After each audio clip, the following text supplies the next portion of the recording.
Hey y'all, it's CherokeeStarfish, and this is Divine Divinity. Welcome to a new series, our newest alternating Monday series, my solo series on Mondays. Y'all indicated that you wanted to see this, and I'm kind of excited because one of the reasons I suggested it is that I, long ago when this was new, played the demo of Divine Divinity. I think, I'm not 100% certain, but I think that I might have played it on like a PC gamer demo disc, which of course those came with the magazines when you had a monthly subscription or whatever. So this came out in 2002. It received pretty good reviews. People liked it at the time. Because it is one of those top-down isometric action RPGs, similar to Diablo, or similar to Harbinger, which is one of the other RPGs or games that I had suggested we might play on Mondays after finishing Saga Frontier. And folks thought it had a lot of potential. They thought that maybe it would be the next big hot thing, because some of the other games at the time that were in a similar genre were doing stuff that critics and reviewers didn't like or thought was kind of samey, and Divine Divinity didn't really stand out in terms of offering a lot of original content. Like, it wasn't super memorable, other than everyone agreed the music is pretty good. And this particular menu theme here, I've heard this so many times because it was almost the only music in the demo, so this is very nostalgic. But it did introduce a few mechanics, such as, there are items inside objects or on the floor with objects on top of them, and you'll have to do stuff like drag a barrel across the floor to reveal a trapdoor underneath it that was hidden, that sort of thing. So let's go ahead and jump into it. This is going to be a mostly blind playthrough because, of course, I have not played this game in literally 20 years. And also only ever played that first demo section, and there was only one character class that you could select for the demo. So that means that's the only character class that I really know anything about. The others were locked in the demo. We get to pick our character in the full game, and I know nothing about any of them other than the male warrior. So here we go. Let's see who's going to be our protagonist. Look at these 6 friends.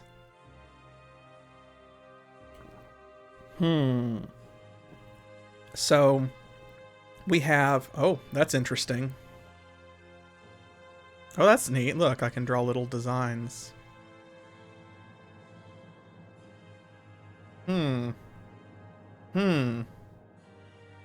Okay, well, we won't worry about that. We'll see where the night takes us. It's fine, don't stare directly at it. Getting this game to run on modern systems can be very tricky, I have to say, because I am playing the GOG version, the GOG version, but you're off to a fantastic start. So this game has a history, and part of that history is that when it was re-released on GOG and Steam, something happened where a bunch of backup code was lost because of a backup failure. So I think the most recent version of the game that was ever produced was something like 1.4, right? That might be the wrong number, but something like, we'll say 1.4 for storytelling purposes. And that version was lost in the backup failure. And now you can't find it anymore online. And GOG is selling the like 1.34 version, which has most of the fixes and most of the bugs patched out, but not all of the last minute stuff that was put in the final version of the game. There are a few things that are still screwed up that they couldn't go back and fix because the backup code was lost. So this game has a very mixed history. Anyway, we've got 3 classes, and each of them, you've got a masculine and a feminine version. So we have the Survivor, which is sort of your rogue or ranger type class. We have the Warrior, of course. And we have your Wizard. This is the only character I've played because he was the only one available in the demo. You couldn't even play the female version, I don't believe. So let's hear what they have to say. Who should we start with? Ladies first. I'll go from right to left, and we'll have them introduce themselves, and let's see what the game says about them. There are voiceovers, if I remember correctly, so each of them actually is going to have a specific voice, and they're going to have something to say about themselves. They call me a witch because I'm a woman, and an enchantress because I'm pretty. Damn them! I deserve as much respect as any male wizard. The land is sick, and in using magic to heal it, I'll earn their admiration. Okay, that line read was a little weak. Damn them. But I like the concept, and as you can see from the fact that this is our feminine mage character, and she has a bow. So you start with certain skills and stat loadouts based on the class that you choose, but then once you get into the game, it is mostly classless, and anyone can use any weapon, can wear any armor, can learn any skill. So you can have a warrior who picks locks and uses spells. You can have a mage who wears heavy armor and wields a giant sword. And you can have a survivor who does a little of everything. So I think it's cool that they demonstrate that by presenting right out of the gate. You have the male survivors using a staff, which is typically a wizard weapon, and you have the female mage using a bow, which you would think would be a rogue or ranger weapon. So that's kind of neat. So let's see, she's got 40 vitality, which is going to be your hit points, 90 magic, which is your spell points, 10 strength, agility, and constitution. Do we get a tooltip on any of these? No. And 15 intelligence. So that tells me intelligence then is going to be our magic stat. And it looks like she comes with Meteor Strike and Bless. Okay, cool. I don't know what either of those do. Alright. Who says men are stronger than women? I bested the village blacksmith at wrestling when I was 15 and killed my first man in a fair fight less than a year later. The land sickens. It needs a woman's strong hand to restore it. We got a girl boss here. Damn. Talk about coming out swinging. Shots fired. I like her. I like her moxie. So she's got 60 vitality and 30 magic. Versus, what was hers? 50 and 90? Yeah, so she is healthier, way less spell points. 15 strength, so obviously that's going to be our melee skill. Only 10 constitution, which is interesting. So survivors probably have 15 agility then. And looks like she has the Elven Sight passive skill. Don't know what that does. And repair, which I assume repairs your equipment?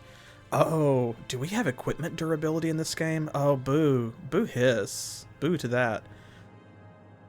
Oh, no. Boo. Boo to that. They say there are only 2 ways of living for a poor girl on the streets. Prostitution or starvation. I took the 3rd way. I steal from the rich and give it all to my poor self. At least in this corrupt world, I'm a hero to myself. All right. Respect. I mean, we stand sex work, but also, like, eat the rich? Taking that semi-literally here. And she does have 15 agility. Okay, 50 vitality, 40 magic. Me too. Yeah, I'm digging it. I'm digging it.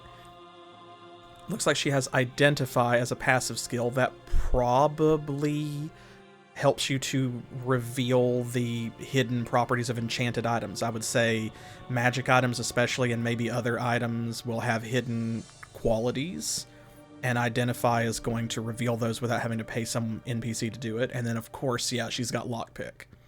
Alright, cool. Now again, these stats and skills that they come with for free is what defines their class. And then beyond that, we can build them out however we want. So this is just what we're getting to start. All right, let's talk to our other side here. A grasp of magic are all a man really needs to fight evil. I've seen an aged mage wither a mighty warrior with a simple word and a gesture. Such a mage will I be, using magic to remake the broken land. Okay, well, you spelled wither wrong. I like the sentiment for each of them. They're all like, I'm gonna save the world. The land is sick and we're gonna fix it. We're gonna, make it healthy again.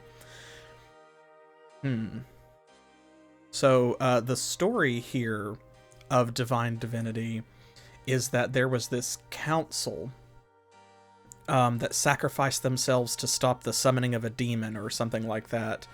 And over time, this order was founded to remind people of their mission and their sacrifice and to preserve their knowledge, because they knew that at one point, sometime the demon would try to come back. But there's also supposed to be this prophesied messiah type figure called the Divine, who will appear to stop the demon from breaking into the world. And so this world is kind of like at its lowest point, and folks are worried that now is the time that the demon is going to show up, and so they're looking for the Divine. Kind of like that. That's the Cliff Notes version.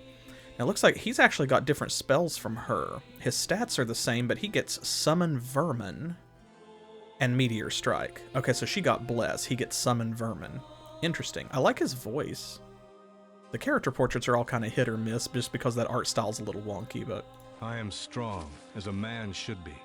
The strength of my body and my skill with weapons are all I will need to defeat the many foes I will doubtless meet in my life. Evil must be cleansed with iron, gripped in a strong hand.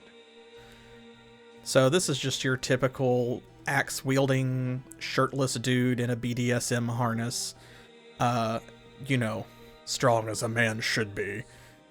60 vitality, 15 strength. He has augment damage as a passive skill, so I guess that means that he just hits harder. And sword expertise, which... It's funny because here we see him using an axe. I'm guessing sword expertise makes you more accurate or somehow better with swords. Maybe it applies to all melee weapons and sword is a catch-all term. And then we have, who's our final candidate? I'm a bad boy. Oh. But you have to be to survive on the streets. To live in the gutter, a lad has to learn to cut corners. And on occasion, cut other people's purse strings. These days, the law only serves the rich. So I help myself. We've got a bad boy over here. Well, a bad boy who comes with Assassin's Kiss as a passive skill. I'm guessing that has something to do with critical hits or poison damage, but I don't know. And Traitor's Tongue, another passive skill. That's probably a mercantile skill, I imagine, like buy low, sell high. So it probably adjusts shop prices in your favor, if I had to guess. Alright, that face is, I'm going to call it unfortunate combined with that voice, but there you go. So who are we thinking? I think all of these candidates have something to offer, for sure. Who is our strongest candidate? I don't want to play the male warrior, I don't think, because one, he seems like the least interesting. right? Because like he's just a brawny guy with an axe, and there's nothing wrong with that. It's just also nothing special about it in this kind of game. And also, he's the only one that I have played before, thanks to the demo. The other 5 would all be completely new to me and come with different assets. But as I said, the benefit is no matter who we pick, we're going to be stuck with that character model, that portrait, that voice that we're going to have to go on this adventure with. But otherwise, we can customize these characters and make them into whatever we want. I'm tempted to pick one of our masculine characters over here because we are coming off of Saga Frontier and we just played Amelia and she was a femme fatale. But these ladies really... I really feel like they would be fun to play as well. Yeah. I'm thinking them or the female warrior. Because this... I'm a bad boy. Like, oh my. Okay. Also, I default to playing wizards a lot. In any game where they are available, I often just kind of trend towards magic user of some kind. And it's good to get outside your box. And this is a perfect opportunity to challenge myself, not least of all because if I decide that I want to be a mage later on, I absolutely can be. All I have to do is boost my intelligence and learn spells. So... They call me a witch because I'm a woman, and an enchantress because I'm pretty. Damn them! I deserve as much respect as any male wizard. The land is sick, and in using magic to heal it, I'll earn their admiration. Oh, we do have different portraits. Oh, I didn't realize that. Oh, check this out. Ooh. That looks like Helena Bonham Carter.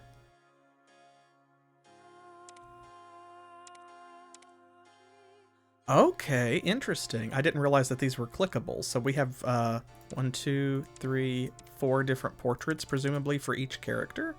Who says men are stronger than women? I bested the village blacksmith. Oh, she's got wrestling when I was 5, 15, actually. and killed my first man in a fair fight less than a year later. They say there are only 2 ways of living for a poor girl. She's on only the got streets. 4. Prostitution or starvation. That is very funny, though, that she I has took the this, third like, way. bandit mask I on steal in from every the single rich one of them. and give it all to my poor That's self. very amusing. A strong mind and a grasp of magic are all a man really needs to fight evil. I've seen an Okay, aged well, man if that's the Abbad case, the portrait Bohi. is what was kind of putting You me have off of to the be male to survivor. survive Does on he have a the better streets. one? To live in the gutter, a lad has to learn to cut I think almost corners, any of them are and better on than this occasion, one. Cut other people's purse strings. That one's a little silly. These days, the law only serves the rich. That gives me Nick so Cage I help vibes. myself. That's probably my favorite. I feel like that one matches the voice the best. What do y'all think? We'll call this number 1, 2, 3, and 4. Which is our favorite?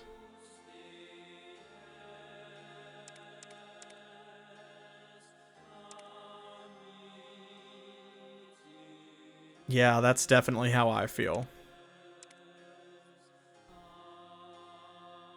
Okay, and we would have Assassin's Kiss and Traitor's Tongue. I'm interested to see if I'm right about these.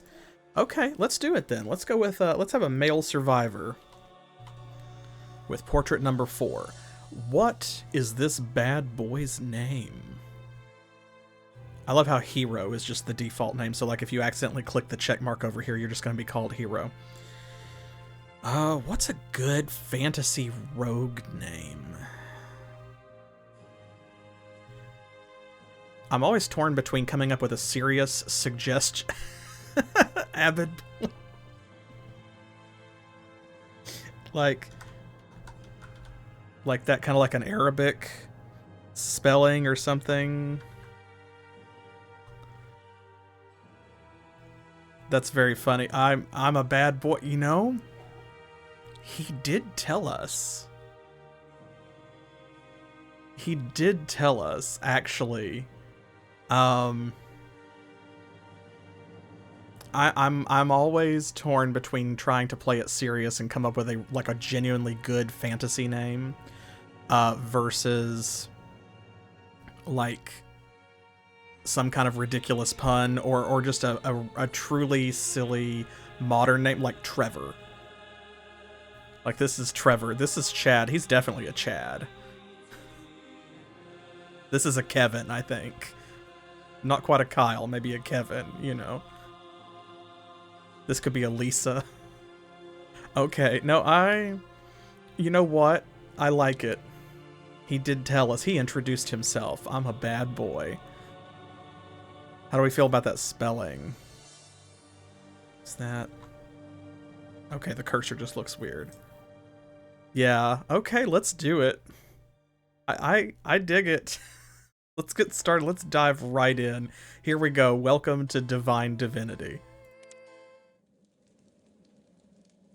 And here we are. Right away, we are waking up from a dead sleep. There's our stamina bar down here. And good, it looks like that cursor error did go away because the game should be full screen now.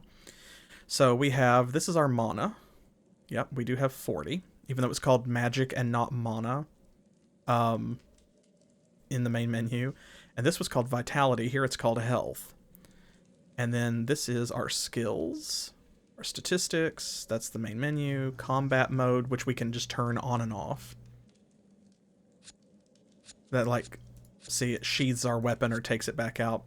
Show our equipment, open our inventory, and then we have browse potions, browse skills, browse weapons. Browse, that's weird. What does that mean? Pause. We'll do that while we're looking around. Our diary, which I assume is like our quest log. Oh, this has everything in it. Okay, so it defaults to our map. Our quests. No quests received yet. The Grim Reaper hanging out. He's like, hey, we're on a schedule. Trophies. No monsters slain yet. No conversations had yet. Personal traits. Ooh, okay. Level 1, you are still wet of ear back. Instead of wet behind the ears, you're wet of ear back and green of foot. You're not sure which bit of a sword to stick into an enemy, and you think crossing your fingers is a form of magic protection spell. You got a lot to learn, kid.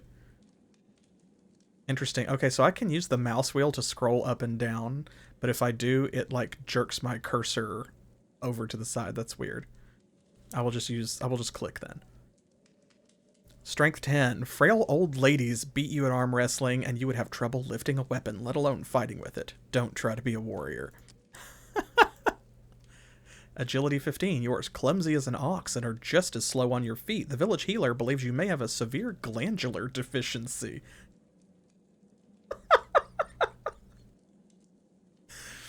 Okay. I'm living for these descriptions. I forgot about all of this stuff. Intelligence 10. Well, at least you might be able to get by on your looks and good nature. You have trouble reading and thinking for longer than a minute gives you a headache. Oh my goodness. Constitution 10. You get severely puffed walking solely up several flights of stairs. You really should try to keep yourself a bit more fit. At this rate, you'll die of a heart attack before you're 30. Ah, here's our vitality and magic. You are nigh unto death. Call a priest. Your mystic reservoirs are drained. The smallest magic is beyond you, and you often get splitting headaches. Offense 10, defense 12. Okay.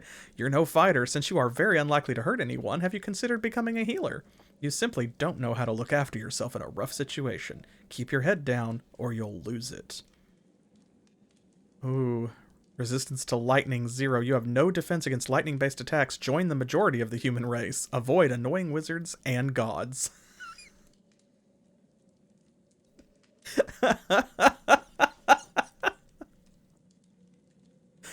You have no resistance to fire, just like the rest of us. Be careful around naked flames and don't play with tinderboxes.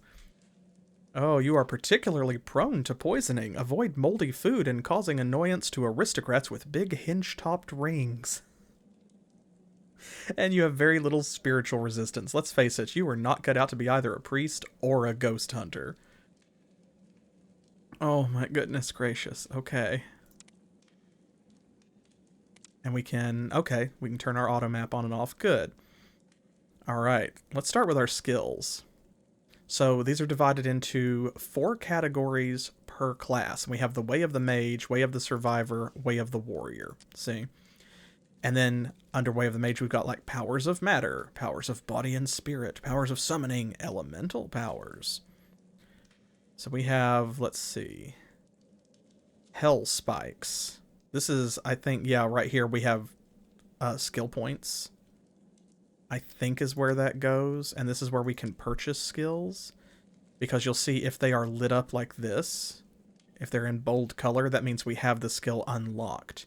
If it's grayed out like this, that means that we do not have it unlocked. And if there is a red marker on it, it means that we don't meet some kind of prerequisite in order to choose it.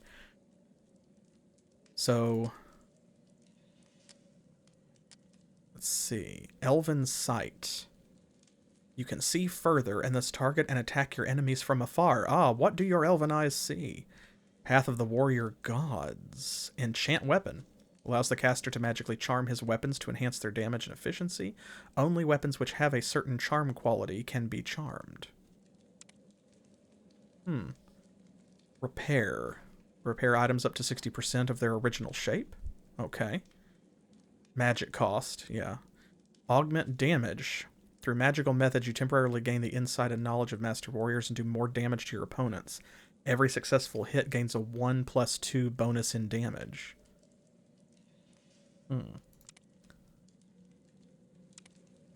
Okay, this is available skills versus all skills. Oh, wow. Okay, we've got some interesting stuff here. Explosive arrows, poisoned arrows, true shot, feign death. Death strike, spiritual damage, lightning damage. Okay, let's just go to show available skills. I'm guessing these are the ones that we meet some kind of prerequisite. I don't think we have all of these unlocked. Surely we don't start with 1 rank in each of these. Surely. It almost kind of looks like it, though, because, see, they are in, like, that bold color, but I mean, that's a lot of skills. Sword expertise, passive. Okay, knowledge of sword masters come. Oh, chance to hit gets a bonus of 5%. Recuperation time decreased with 2 sword damage, increased by sword percent, or 10%. The language is a little wonky. Mace expertise, axe, hammer, spear, bow, and crossbow expertise. It looks like there's also shield expertise. And then we have, I'm assuming we have 1 rank, I guess, in augment damage, repair, elven sight, and enchant weapon, which again is a passive, so it allows you to apply 1 charm. And then we have hell spikes. Call on the netherworld to shoot spikes under the feet of your opponents. A maximum of 1 spike can be summoned. Spike does 3 times 4 plus 10 damage. So 3 times 14. So 42. Why don't you just say that? Meteor strike. Cast your will into the heavens and bring forth a meteor to strike at your opponent. Upon striking, the meteorite does 8 plus 20 fire damage. Okay.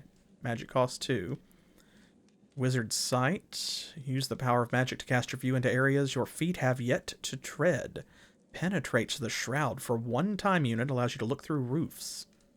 Okay, clairvoyance then. Summon vermin. Brings forth a pack of rats to attack and harass your opponents. Summons 1 magical rat with 20 hit points. And then here we have Identify.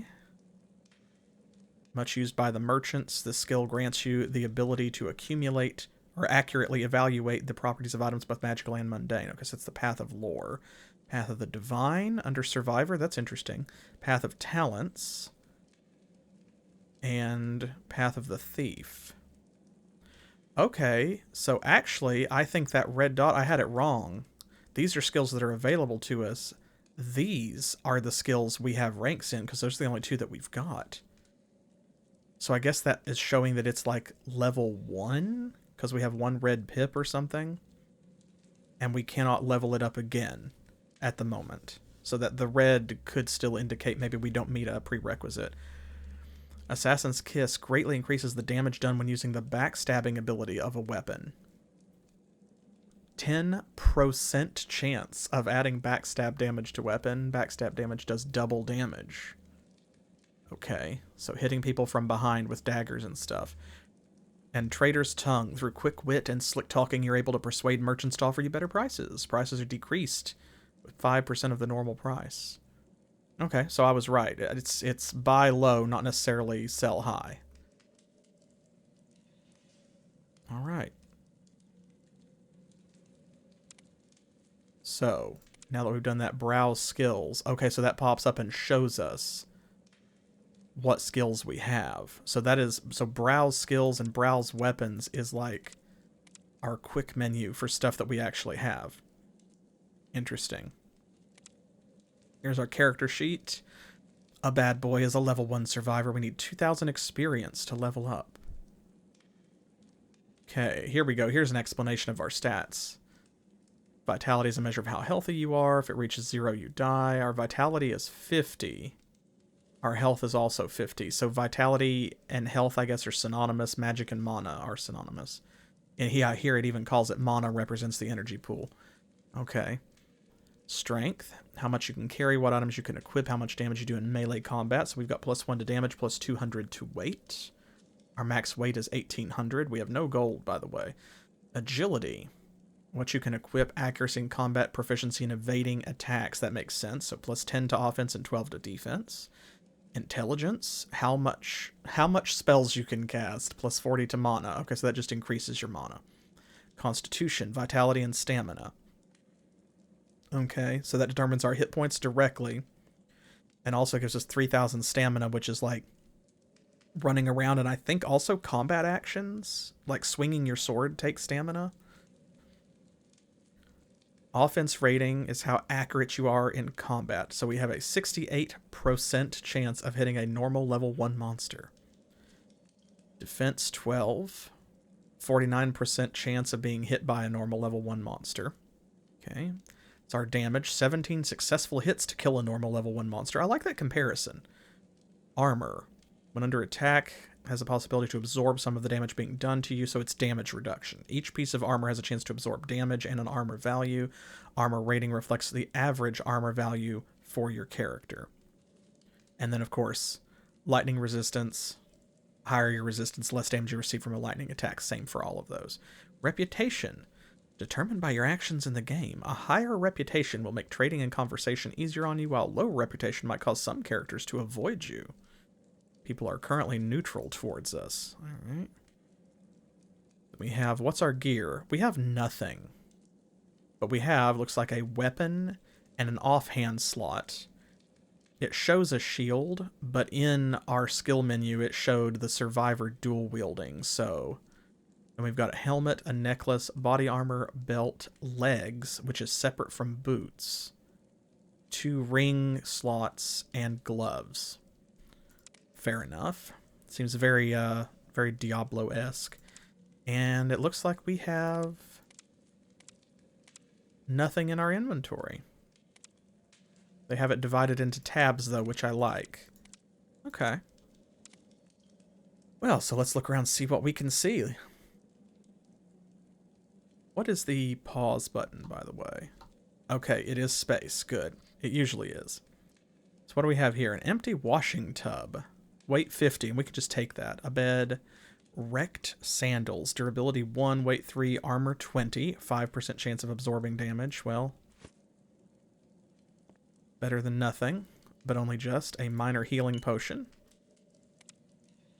Okay, so now we can see that. And here we go. Inventory. Oh. Yep, there we go. 20. Trying to learn my hotkeys. Okay, I is inventory. Good, it should be. Herbs and potions. That's going to be stored here. Weight 1. And it did automatically equip those wrecked sandals when we picked them up into an empty foot slot. So that's also good to know. A chest containing 1 item. 25 gold. It's better than 0 gold. What else do we have here? Shelf. We have a broken barrel contains nothing. Barrel contains nothing. Barrel contains nothing. And on top of it, a cracked knife. Can be used for Assassin's Kiss. All right, and now we have a knife rather than bare hands. So, ooh, it looks like we have a stealth mode or sneaking mode. Yeah. Oh, look at that. We can. I love it. I love it. That's right click for some reason.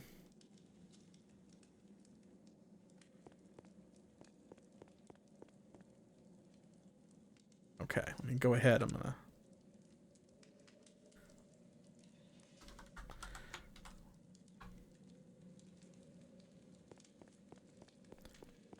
Turn combat mode off. Let's head up this ladder then. There's nowhere else to go. I vaguely remember all of this.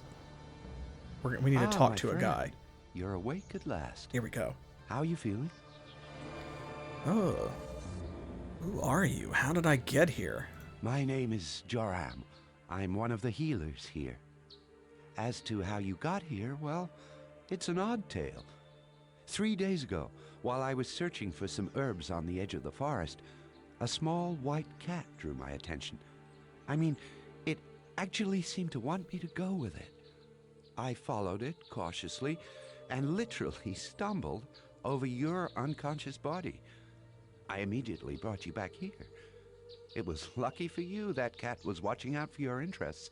A little longer, and you'd have been food for the kites.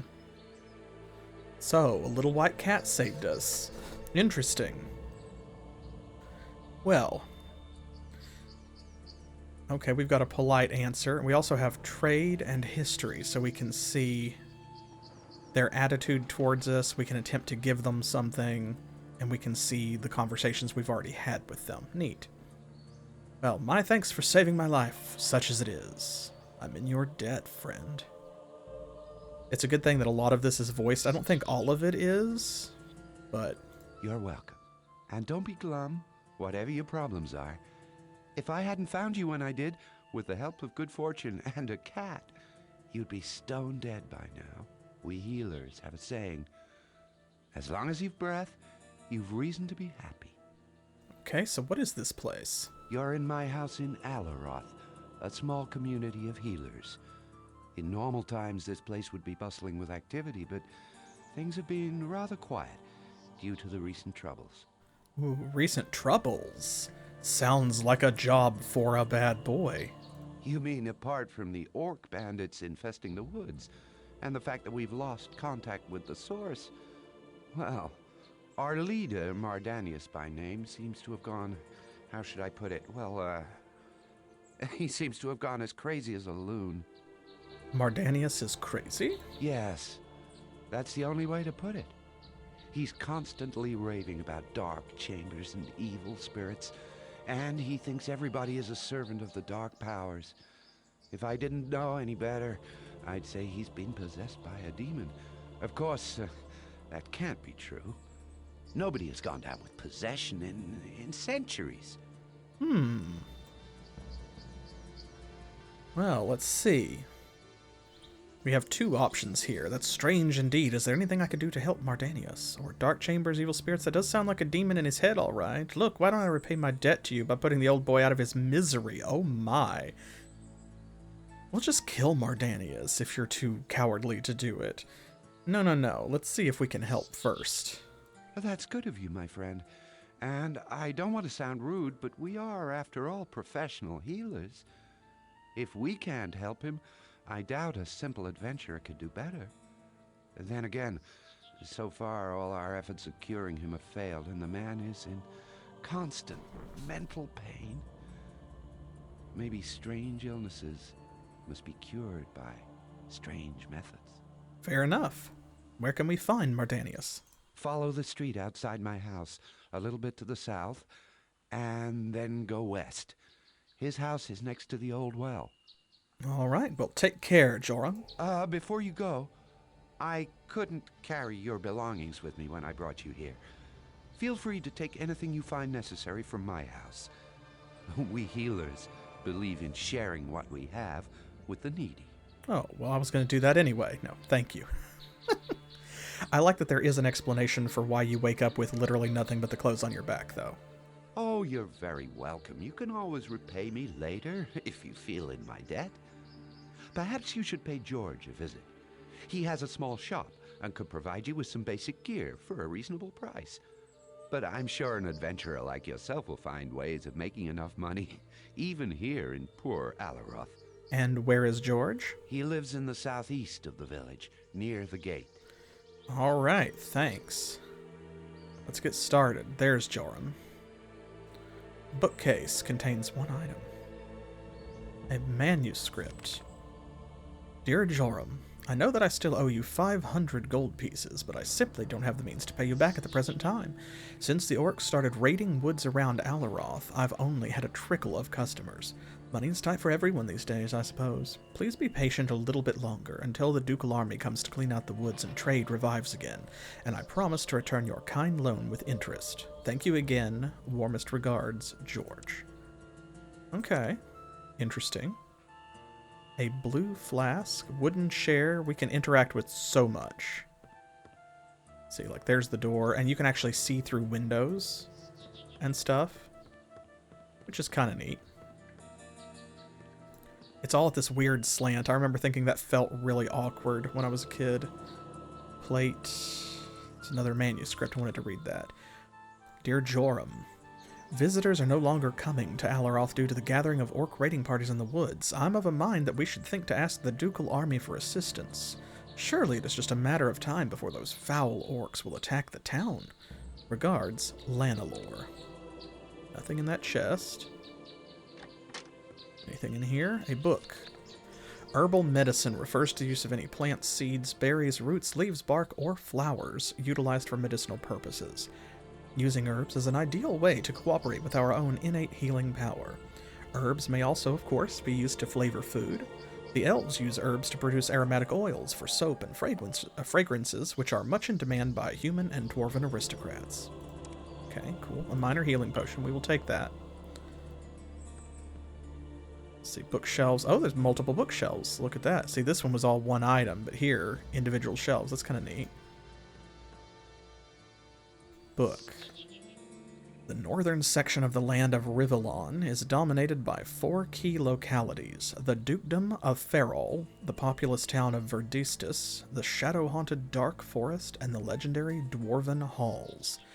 The capital of Ferrol is Rivertown, set amid a pretty network of villages and farming communities. The chief export of Ferrol is farm produce, as the ducal fields are among the most bountiful in Rivellon. Duke Ferrol resides with his family at Stormfist Castle, an ancient fortress originally raised by the corrupt sect of wizards, who later became known as the Damned. The Ferrol family drove the Dark Mages from Stormfist centuries ago, and have done much to rebuild and renovate the building. Further to the north lies Verdistis, a wealthy city that is technically under Duke Ferrol's rule, but with a town council that has developed a reasonable degree of autonomy. Verdistis is well known for its impressive guild houses and the decorous mansions of its noble families, having developed rapidly from a simple crossroads village, and the rest of the text seems to be cut off. Interesting. What's this? Huh. Look at that. Looks like some kind of magical creature, like a golem or a phantom or something, or maybe they're just invisible and wearing armor. All of these runes. That's neat. There's all kinds of artwork like that in this game. Alright, well, so it sounds like we have a couple of objectives already. We need to go find Mardanius, of course. Restore Mardanius' sanity. It seems the healer Mardanius may have been possessed by a demon. I must find out why this fellow behaves so strangely. And then we can review this conversation as well, including seeing everything that we said. So it seems like the orcs are their biggest problem.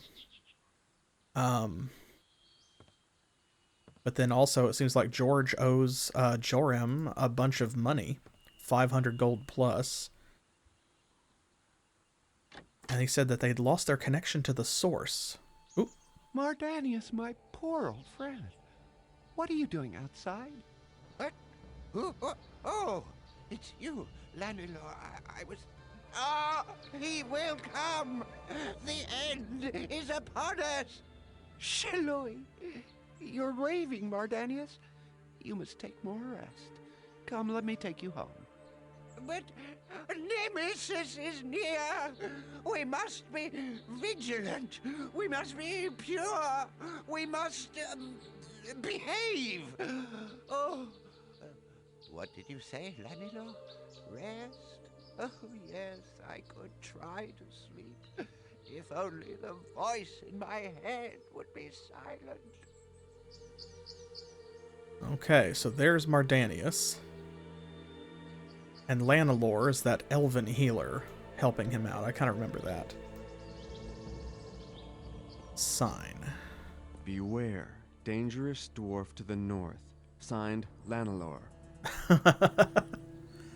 Oh, we can just take this boulder with us for some reason. There's a smaller boulder. That doesn't seem like a boulder. I would just call that a rock. How big does a rock have to be before it's a boulder? I don't know. Let's see. I don't know if we have a quick save.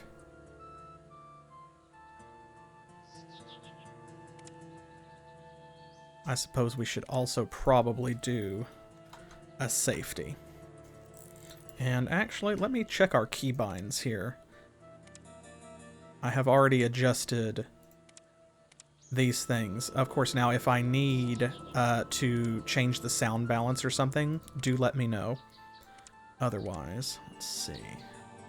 Toggle the key plate, open load plate, save plate. Okay, so S will take us to save, even if there's not a quick save button. Oh, Control S is quick save. Control L is quick load. Okay. Status is T, inventory is I, space to pause, M for map. Scale the auto map up and down, we'll worry about that later. Combat mode is C. Equipment is B, that's kind of weird. B for bag, I guess, maybe? Body? A for auto map, Q for quest log, screenshots. Always run is X, or R. Okay, well, let's explore Aleroth.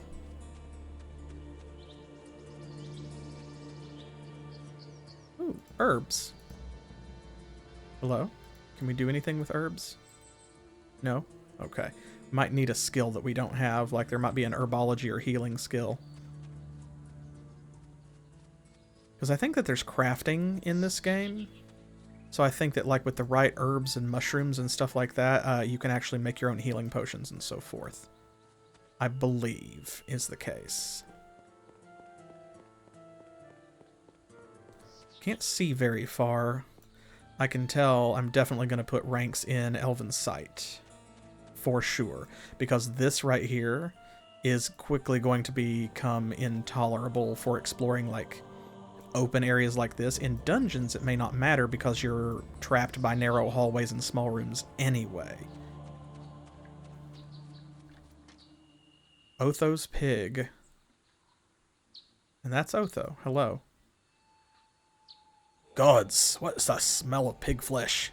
Oh, there's a human here. What do you want? Oh, you look like a redoubtable healer. Let's try being polite to him. You've heard about the legendary dwarven healing powers, ain't you, human? As skilled with flesh as with stone, as they say. Well, know that you are standing before Otho Rigna Foroxix, proud servant of the everlasting source. Not that I've noticed a lot that's everlasting about it lately, damn me. Tell me about the source. The source is a huge energy field, probably too big for a human like you to comprehend. And there's something wrong with it?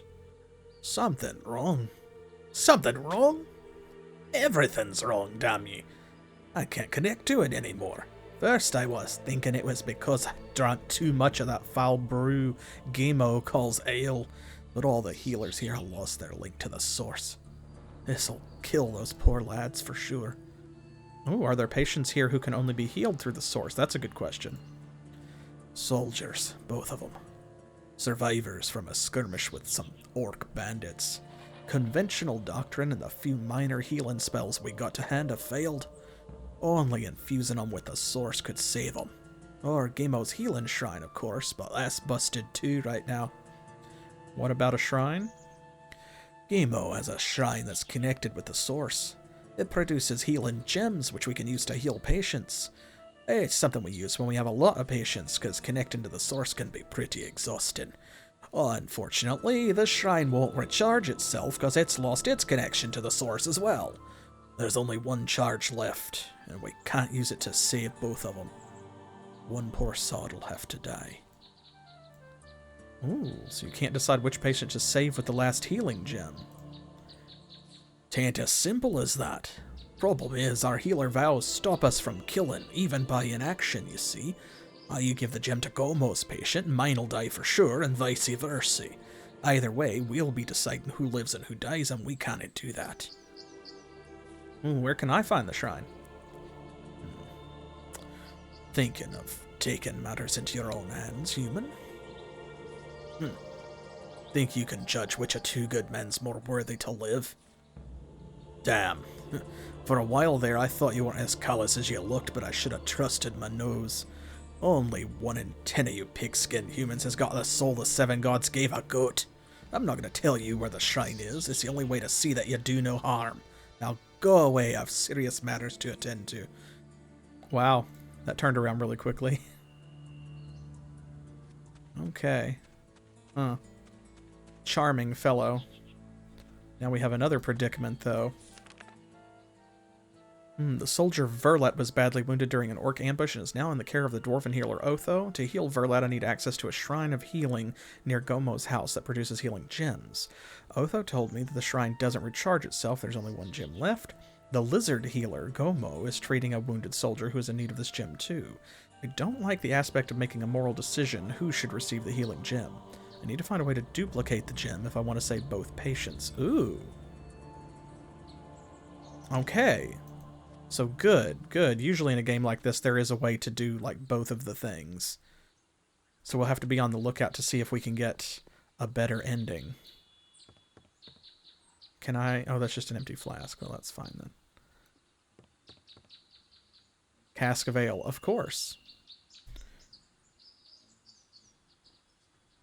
Can I read this? Cooking recipes 14. Syrup of lemon. Take a lemon, peel the skin, press it, add the juice to as much sugar as you have a mind to, then cook it until it turns to syrup. That's so valid. Bottle of milk. Bookcase with nothing in it. A book. A dwarf's view of dwarves. Certain information gleaned by Pacarino the researcher. Hilmar Haldrath, a granite dwarf and lawmaster of high regard among his people, was interviewed by myself at the Dwarven Bread Inn during his recent trading mission to the duchy. I do not wish to question the veracity of this honorable dwarf's answers to my questions, but I estimate Hilmar contained nearly as much ale as the half-full barrel he was leaning on at the time. What is the reason for the relatively small stature of dwarven people? Oh, it's an economy measure. If we were any taller, we'd have to dig bigger tunnels to get about. Okay.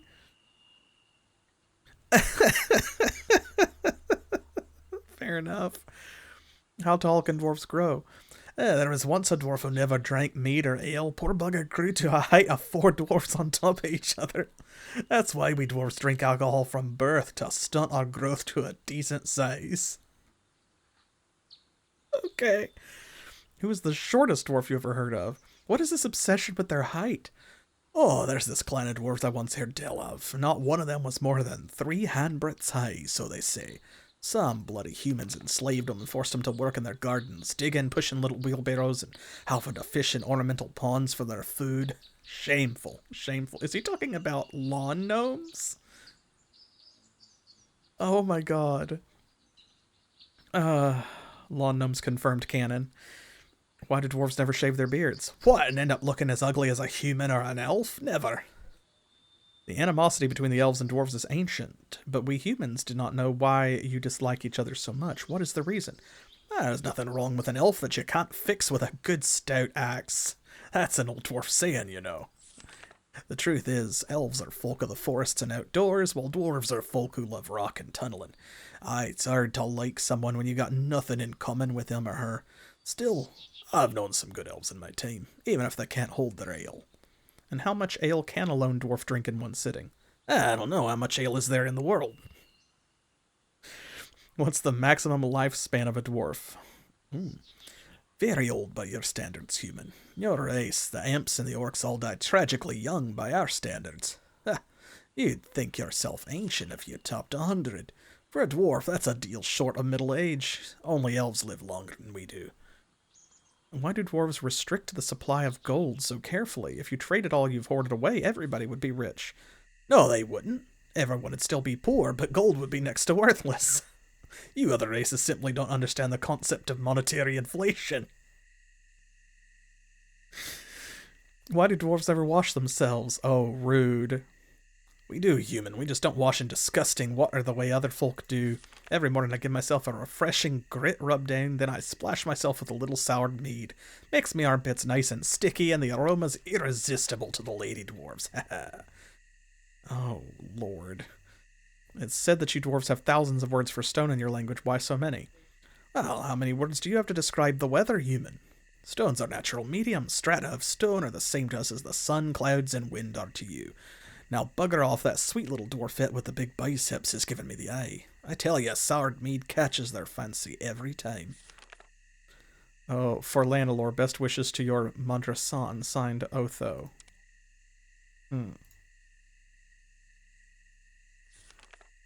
Preparing a good pork roast. Very easy, surprisingly fast. Another recipe. Interesting. Military essays, A Knight's Life. I'm not going to read all of these. It would take forever. So instead, I will just kind of pause on each page. And if you would like to get some of this lore, then head over to our YouTube channel. And when I upload this to the playlist, you'll be able to see it again there, and you can pause it. Coming of the Divine One. Okay, now this one actually is important. Written by Father Theophilus. I wonder if he's related to Theophilus Thistle. Y'all know Theophilus Thistle, the successful thistle sifter who, in sifting a sieve of unsifted thistles, thrust 3,000 thistles through the thick of his thumb. No, is it just me? Okay. The Divine One will be a boy of great wisdom for his years. Warlords shall bow before him and offer him their loyalty. I have no doubts that Janus Farrell, the son of Duke Pandrek Farrell, is the Divine One incarnate. Oh! Since he was 5, he possessed more skill and wits than his comrades of his age. When I am near Janus, my skin burns with anticipation. A divine aura surrounds the boy, and secret voices speak to him. Behold Janus, the voice of the 7 gods. Okay. Ladivlak skeleton? That's a specific person's skeleton. Why is it labeled like that? And over here, I guess, would be his patient. Yeah, there's Verlat. Okay. Time does pass in this game. You can see we have a night cycle. Magical Tragedies Part 6. Slurred pronunciation and bad memory. What kills most aged mages? That is cheese. He's got a cheese board. Another cracked dagger. Broom. A new broom. Oh, it counts as a staff. So if we were a wizard, we could use that as a staff. Well, you know, fair.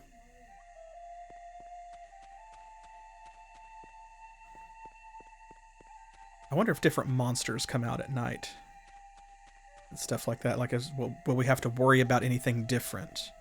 I don't think there are light penalties. Nothing looks different, so. I believe that this town has walls. Yes, there we go. I'm kind of trying to find them. That'll be the bounds of our exploration. These wooden boxes are all empty.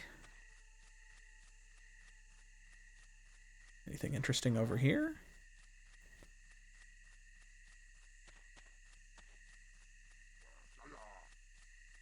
I think I hear orcs on the other side of the wall.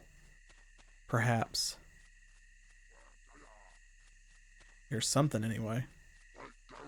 Yeah, that sounds like probably orcs.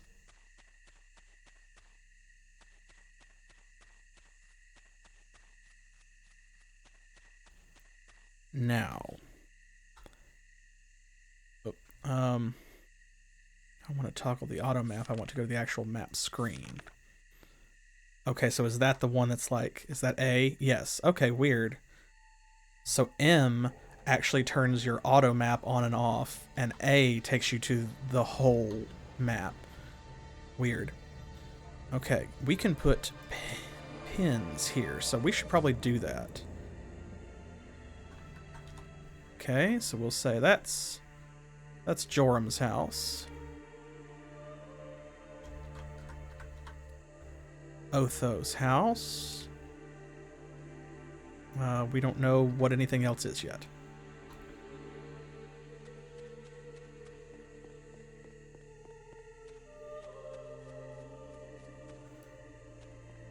Someone's door. Can we go inside?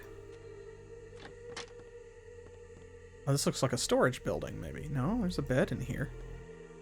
Wooden box covered chair. I guess maybe nobody lives here. Big packages. Ooh, a magic mirror. Hello? Hello. Spells and scrolls. Magic mirror. Okay, if I right click on this, does it do anything? No. Interesting. What's this say? New leather leggings. Ooh.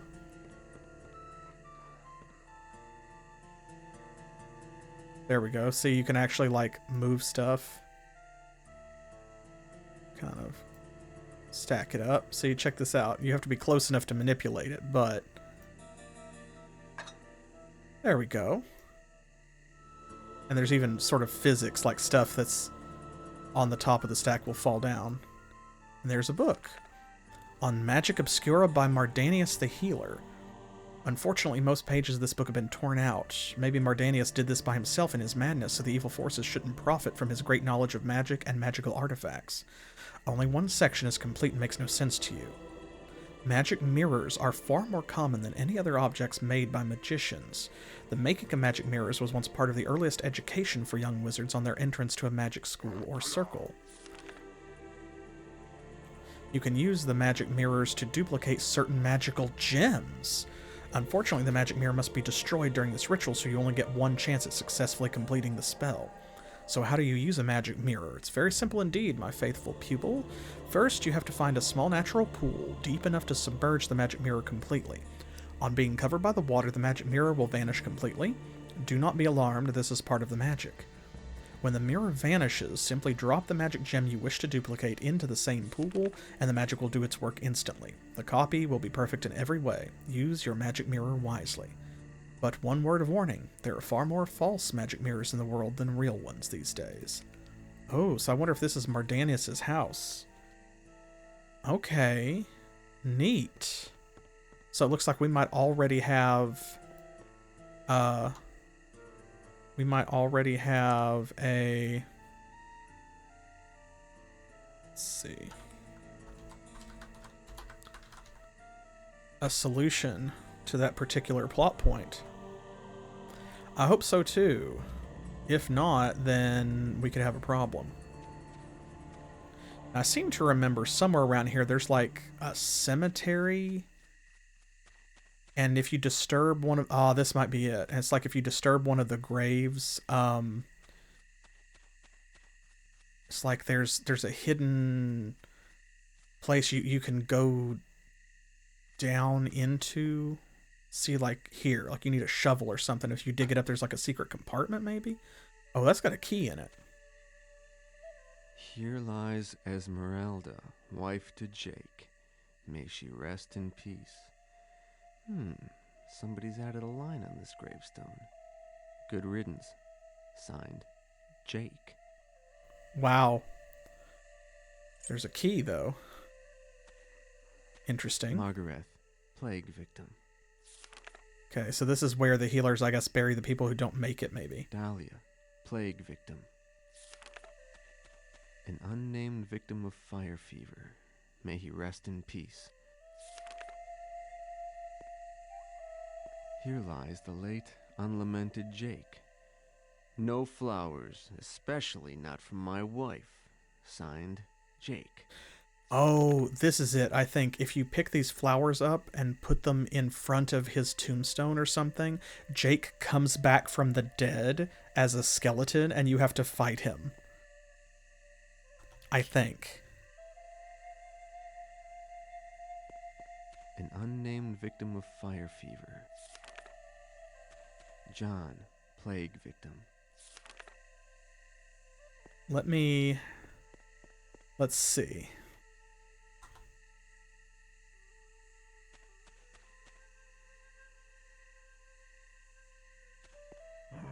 There we go. I live. Who put my wife's flowers on my grave? You? Have no respect for the wishes of the dead? Now die and see how you like it.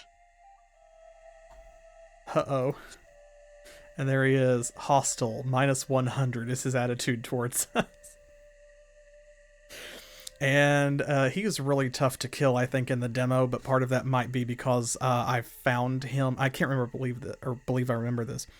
I found him when all I had was like no equipment in this crummy dagger. See, like he hits really hard. So yeah, I am going to load it.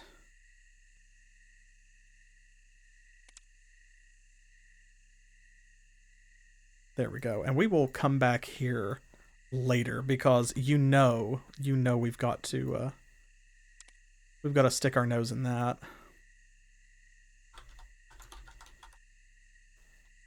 There we go. I wish they would use a clearer font, but I'm glad I remembered that though. I got that right. Now again, I think there is somewhere around here some kind of catacomb or dungeon that's like underground, but and I thought you had to go to the cemetery and it's like the way in is through a sarcophagus or a mausoleum or something. Maybe mistaken. Ooh, barrel contains 2 items. What is it? Ooh, a key and a tomato. We will take both.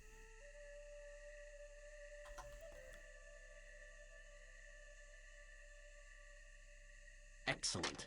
Oh, we had the key for that. Okay, that was the silver key in there, I guess. Took a couple of clicks to get that to work. Ooh, a hatch. Maybe this is what I'm thinking of.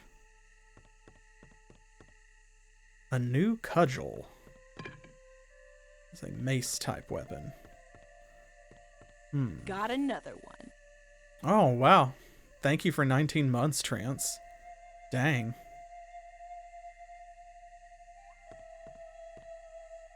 In celebration, we will read this book. This book claims to be by the famous orc freebooter Coram Blood Club. Some say Coram died over 10 years ago, some say he might still be alive. This book looks old enough, and Blood Club, despite his name, was renowned as an orc of education and sophistication. Perhaps this tome is indeed from Blood Club's very own pen. It would be nice to find the other sections of the story. The Adventure of the Dreaming Gem, reminisced by Coram Blood Club Orc Adventurer and Jewel Thief, Part the First. Meeting. The dwarf's reputation as a treasure thief was second to none.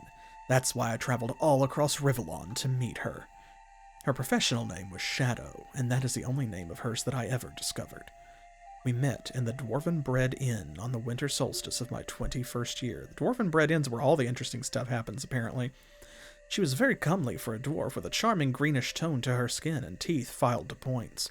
I've always had a weakness for the women of other races, which is partly why I've been a wanderer all my life, always looking for a new exotic love, and always hurrying away from the enraged husbands of my previous exotic loves. Lord. We ate and drank together, and throughout the meal Shadow belched and farted like a well-bred orc maiden. However, though I was yet young and callow, I guessed her charming table manners were solely aimed at softening me up before we got down to business, so I bridled my rising passions. After eating and some casual chat about the recent fad for elfish-style clothing in Rivertown, we took a private room upstairs and settled to discuss the deal I had traveled so far to offer her. "Have you heard of the Dreaming Gem of Hastor the Vain?" I asked her. "Aye. What jewel thief hasn't? It is said to be a unique stone, and dwarves who have seen it claim it to be worth at least 1,000,000 gold pieces. but it's kept in Hastor's tower. The place is impregnable. Trust me, I've studied the layout with a professional eye. Nobody can get through the gardens. They're guarded by a demon. And even if you did, the magic traps inside the tower would do for you. So why do you mention it? Oh, I replied, as casually as I could. I think I have a way to get you past the demon in the garden. If, in turn, you can get me past the magic traps inside, I think we'll have a good chance to swipe the fabled gem and escape. To be continued. All right. I want to know more. To use that. Do you want to know more? Whoop. Whoop. Is there any treasure back here? Whoop. Yeah. Put that down there. Anything? Sorry, I can't use that. Nothing? Okay, well that's fine.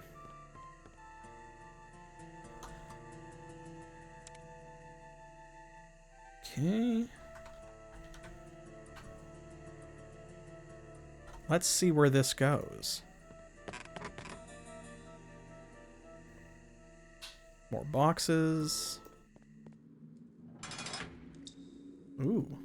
Spooky door. Is this just a cellar or something more?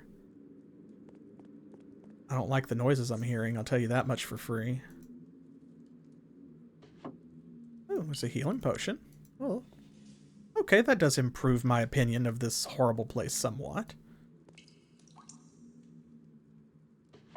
What's this? Some bread. A trail bomb.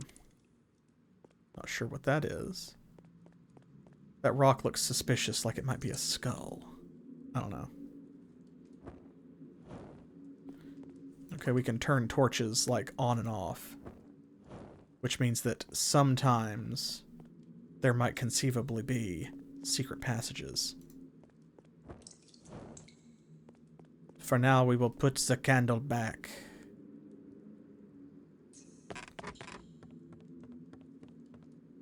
Oh, we got a healing potion out of that. And a lovely adventure story, part 1.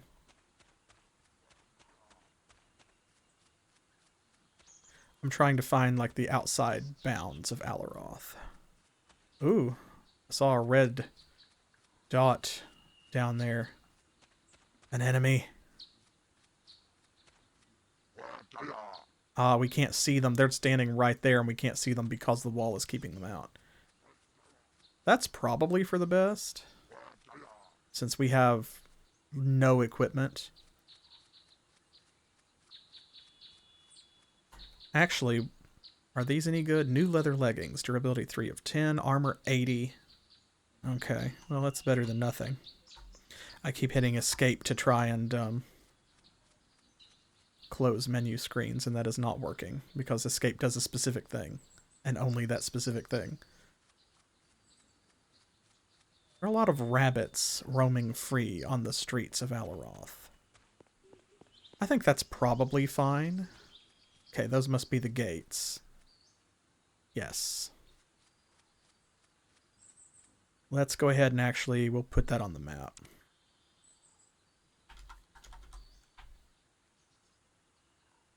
Okay, good. I can click and drag the map. So it looks like we're starting to get an idea of the size of the town. That's a boulder. I wonder if there's treasure under any of these boulders. Maybe I should try moving one. Next time we come across one, I will.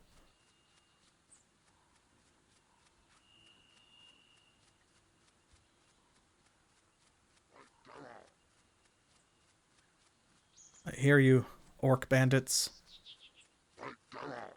Soon I shall introduce you to my blade, for I am a bad boy. But first, we have to find a better weapon and complete some quests and level up and get skills. And also probably destroy Zombie Jake.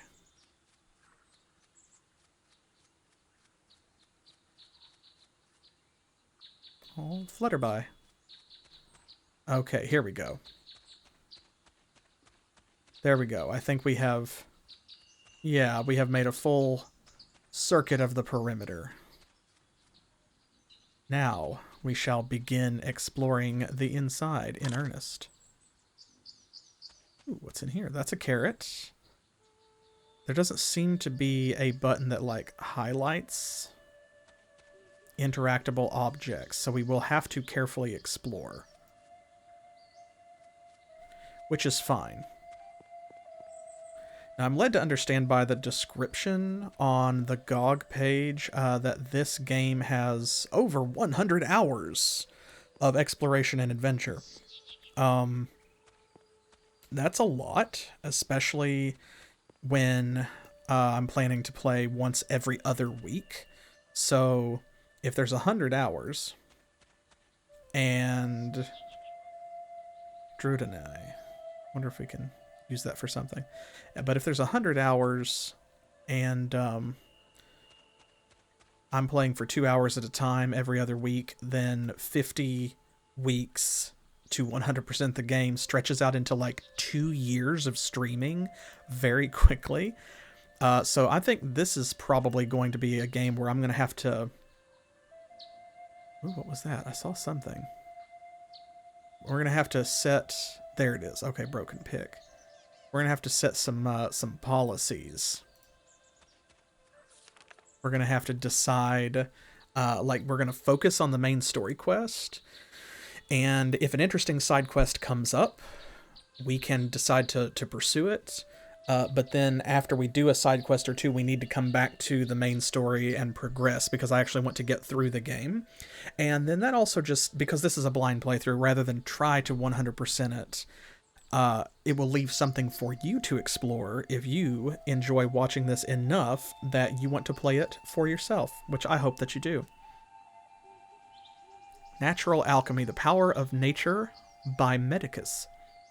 Nothing is stronger than the natural powers because they come directly from the holy gods. As they made the world, the gods instilled their powers into their creation, and even after their sacrificial departure, the gods remain with us in the natural world and in our own bodies. Okay, so the 7 gods made everything and, like, basically killed themselves to do it. This is especially true of plant life. Every plant, herb, or mushroom that grows has its practical potential, even if we do not yet know all their secrets. Everybody can and should learn the skill of natural alchemy. It gives him the ability to make useful potions or salves that can heal the body, dissolve fatigue, or neutralize poisons. It is also simple to profit from these powers. All you need is an empty flask, the right herb, and the knowledge of how to create the potion. For example, if you find a bright red herb or mushroom, you are able to make healing potions. Strongly blue plants give mana potions, and vibrant yellow ones restore your stamina. But beware of bright green plants and some mushrooms because they have the deadliest poisonous effects. After studying the plants around my home for many years, I now intend to leave and go to the mysterious dark forest. I'm sure that the home of the elves, the race most in tune with plants, will contain much greater natural power than everything I have discovered in my life so far.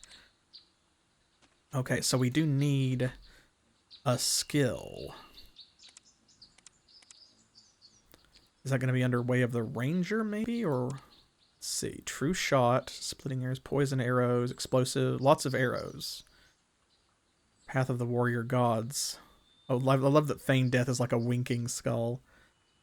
Boomerang, Shadow Warrior, Flash Attack, Death Strike, Reflect Missiles, Spiritual Damage. Warrior's Lore. Stun, Augment Defense, Repel Damage, Lightning Damage, Fire Damage, Poison Damage. These all look like spells. Energy Cage, Limbs of Lead, Elemental Hail, Summon Skeleton, Spell Shield, yeah. So I guess it would be over here. Huh, there's nothing in this one. Path of Lore, Alchemy. Okay, so it is a survivor skill. Successfully combine potions and herbs. Alchemy level 1 operations are possible, allows you to mix potions with each other. Have to be level 3 to learn it, though. Okay. No creature, true sight. Oh, see through illusions. Necro Shift. Allows you to possess the body of a slain enemy for a short period of time? Whoa. Curse. Skin of poison. Blind. Ah, I see this now up here too. This blue bar shows like how many skills we actually have ranks in within this category. I wonder if we get a bonus if we fill that up. Okay, cool. So we can come back here if we unlock the alchemy skill later on and practice our potions.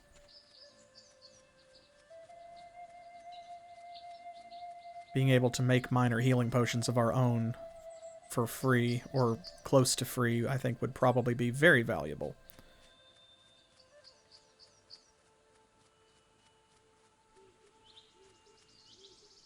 Oh, this must... Mordanius, my friend. Yeah. Did you drink the herbal tea I prepared for you? Oh, look, here they come. Oh, begone, foul creatures. Oh, dear me. Come, Mordanius, I'll feed you the medicine myself. Doom and destruction. What? Huh? You, Thelion Hashnitor, the Lord of Decay. Oh, begone, foul demon. No, it's me, Lanilor. Oh, come, let me make you some more of that hot tea. I will not drink your foul brew, Thelion. Do you really think you can fool me? Taste my power. No, Mardanius, no! I am Lanilor! Oh my god, he just froze him. I kind of remember this happening. Oh, stranger, please rescue me from this icy prison. It's getting too cold to bear. Oh, I see you're freezing to death, friend. Hang on there. I'll see what I can do for you. How can I help you, though? Oh, only Mardanius can negate such a powerful spell. You'll have to get into Mardanius's house and convince him to rescue me. But please, I think I'm dying. Okay, let's see what we can do. Oh, goodness. I mean, that would not work. Oh, we got bees. We got bees here. How to make the most of honey. The sweat of the gods.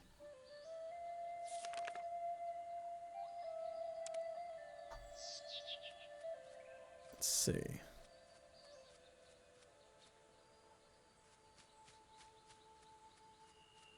Okay, we need to find some other way into his house, since the door is locked. And weirdly, because we're the male survivor, and not the feminine survivor, we don't have the lockpicking skill.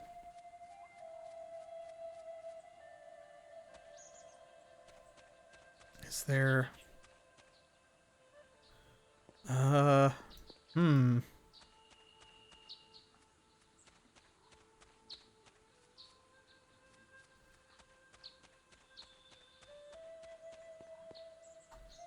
Oh, the male survivor's a bad boy. Okay, I must find a way to rescue the elf from his icy prison. Advise me to sneak into Mardanius' house, try to convince the old fool to reverse his spell. Alright, so... we have Traitor's Tongue, we have Assassin's Kiss. I don't know. There's an empty honey jar, a washing tub, beehives.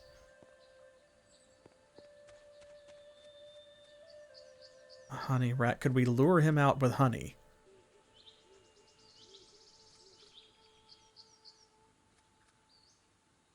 Could we destroy a beehive? I don't want to do that.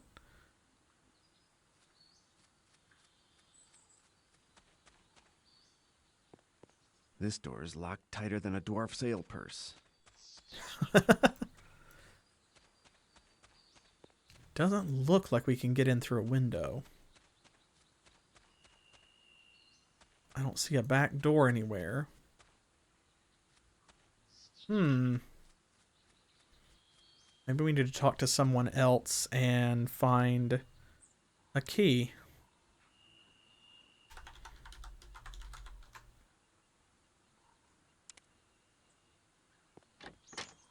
Who lives here? Oh, this must be Lanelor's house. Ah, yes, good. Well, while he's out, we'll just look around and see if there's anything, you know. Ooh, a training sword. That's probably better than our crusty old knife, right?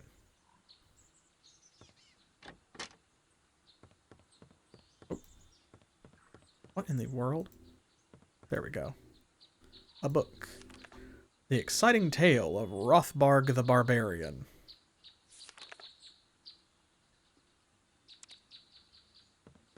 Don't think that helps us right now. A banner.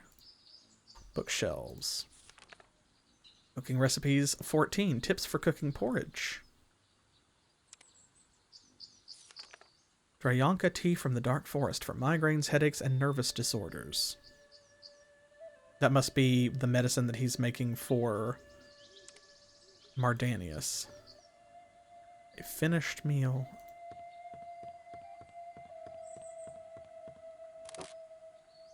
New leather helmet. Don't mind if I do. Lavender is more than a decorative and aromatic space filler in a garden. A lot of healers use it to cure maladies such as headache, nervousness, and insomnia. Grows best in light, sandy, well-drained soil. Healers harvest the lavender when the flowers are in full bloom.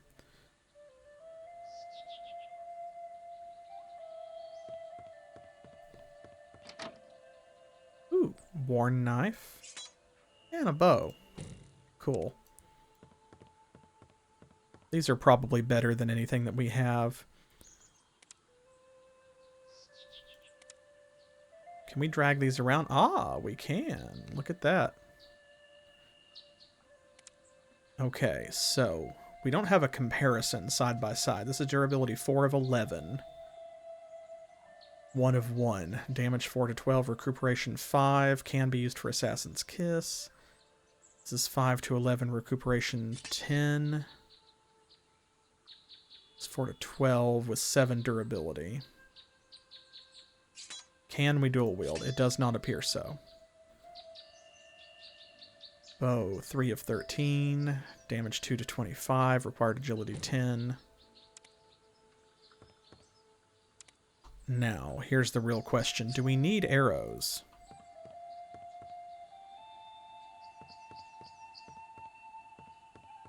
I guess we'll find out. I was hoping to find like a key to his house or something.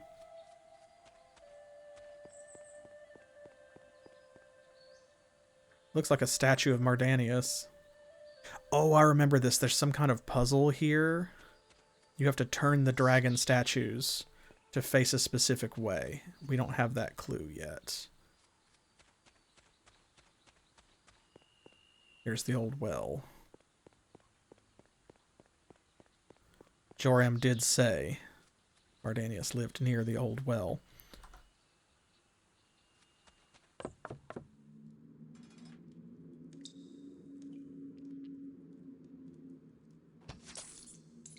We got 50 experience for killing that rat. Very funny. Okay, but we do not have to have arrows. That's good.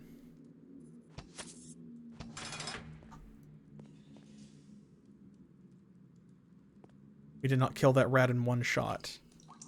Unbelievable. With a cloth yard arrow. I see you, rat.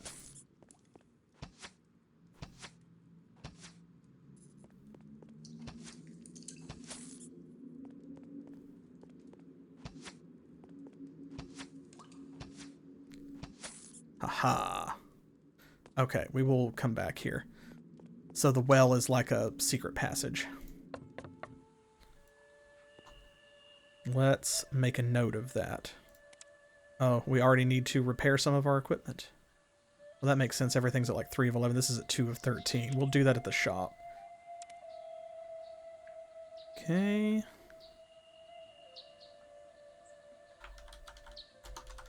Secret tunnel. This is Lanelor's house. Ooh. Maybe. Actually, ooh, that could be Maybe we come up from underneath? You think that's it? Huh. Okay, there's like 2 more houses. Since that looks like it could be a combat area, I'm going to go over here and we will explore the last little bit of town before we go down and start getting serious. That's, yeah, maybe he's got a basement or something. That's really good thinking, actually. Thank you. That's brilliant, sweetheart. There we go. If you put the cursor far enough away, then see, like, you'll run. And that drains your stamina. You can't do that. I need the stuff right now. Look how my hands are shaking. You didn't pay me for the last delivery, old man. From now on, it's gold on the barrelhead before you get your herbs. Understood? Please, I'll pay you as soon as I get the money myself. I haven't had many customers because of the damned orc raiders in the woods, but I'll sell something soon, I promise. George, don't waste my time. If you don't have the gold to pay me, you don't get your herbs. End of story. Look, perhaps I'll tell my colleagues about your little secret, huh? You wouldn't like that now, would you? Please, just a little bunch on credit, I'm begging you. Look at you, George. You're pathetic. Send for me if you get my money before the cold shakes get you. Ooh. We got a drug deal going down, it looks like. What are you staring at? Out of my way, jackanape. I wonder what you'd look like with my dagger sticking out of you. We'll be nice to him at the moment. What are you staring at? A nice hat. We don't want to insult him right away. We don't know if he's higher level than us. Oh, welcome, adventurer. Please, come in. Take a look around. I've got the finest wares in the lands. The best prices, too. What's the rumpus? Oh, the fellow just left is one of my suppliers.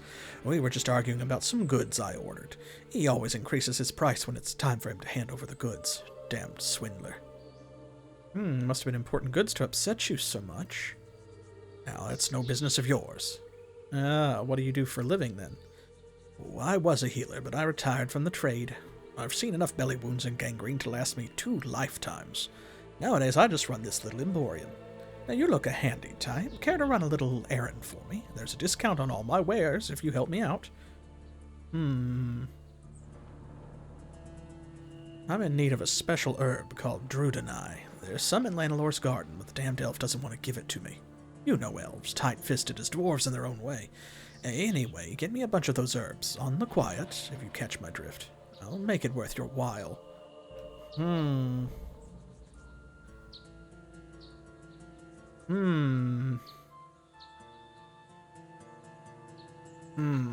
What do you think? Should we get him his Druidani? Because we can agree, or we can just say no and turn him down. If Landlord didn't give it to you, he must have had a good reason for refusing. I am no thief. Well, we know that's not true. We are, in fact, a thief.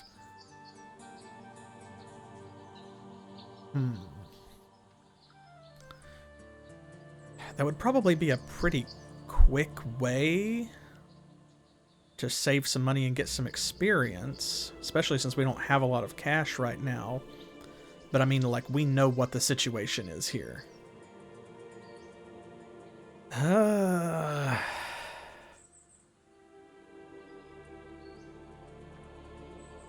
What do you think?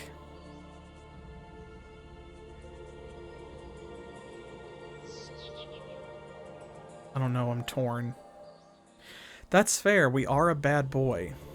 Oh, there's a rabbit in the shop. Alright, yeah, we don't know Lana lore, but we know where his garden is. That's plain enough, friend. I'll show you a handful of it I've got in my bedroom. Enough to give you an idea, but not enough for my purposes, worst luck. Okay. There it is, next to the table. Don't move it. It's very fragile.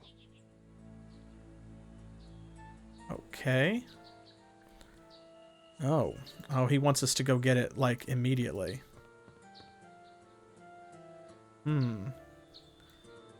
I hope Lanelor's doing okay. I guess we'll have to assume that he's fine.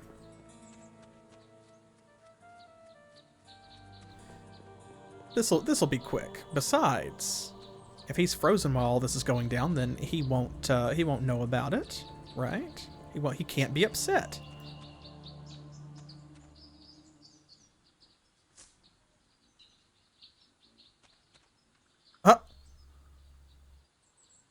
Oh.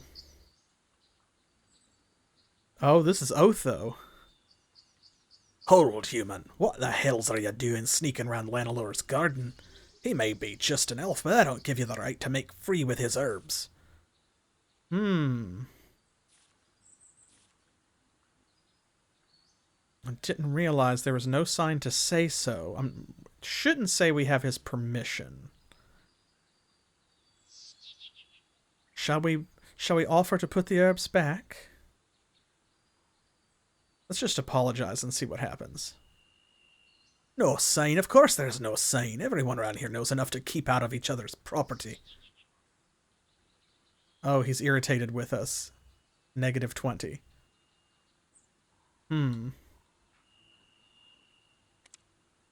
We do have the Druidini, though.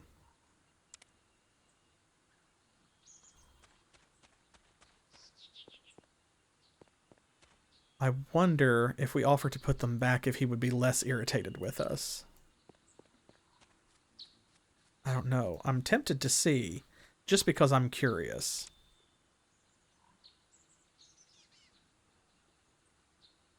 I think the last quick save was before I went over there, so I'm just gonna roll with it.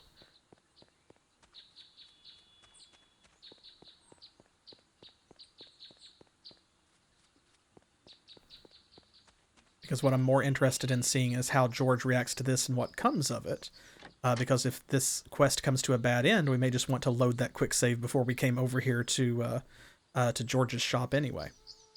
Back again? You wouldn't happen to have those herbs on you, would you? I need them as soon as possible. Tell me more about these herbs, if you will, good sir. Oh, damn it, I'm a shopkeeper, not a lore master. I have no time to school dullards in the finer points of herb craft. Sorry, friend. I appreciate your help, but I'm busy right now. Okay, well, let's give them to him. We did get 500 experience points from that. Oh, by the great gods, you don't know what this means to me. Thanks, my friend. 1,000 thanks. Quest has been solved.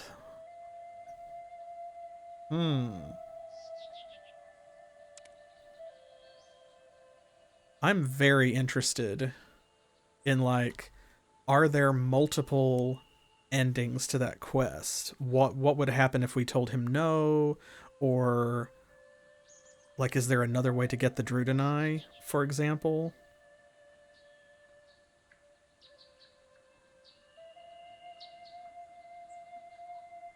I kind of want to... Let's see, I kind of want to look. Let's find out.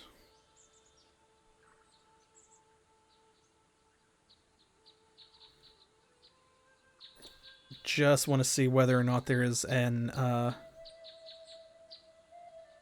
another ending.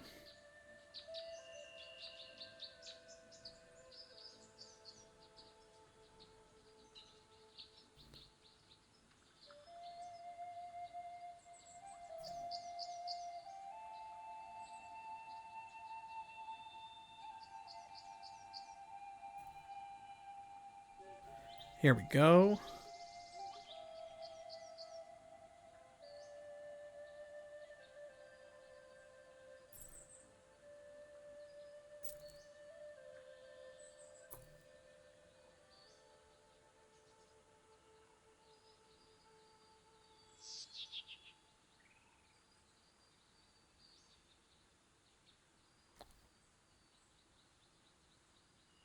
Okay.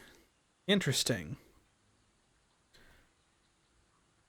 So it looks as though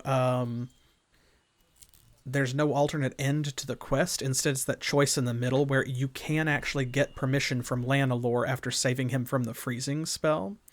And then the result is the same with George, but what happens is, as a consequence of having Lanelor's permission, our reputation with Otho does not get reduced. So that means that we need to find some way to get into Mardanius's house and save Lanelor one way or another. Do you think we should load it and get his permission?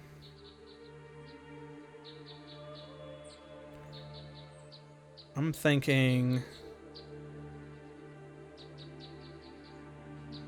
that would be right before the quick load. I think would be right before we came over to the shop.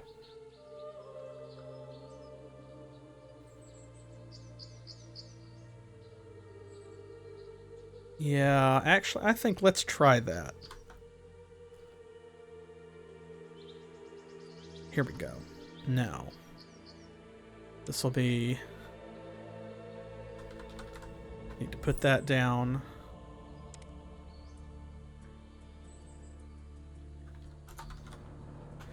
Well, probably. I would like for everybody to like us as much as possible. So, let's do this instead.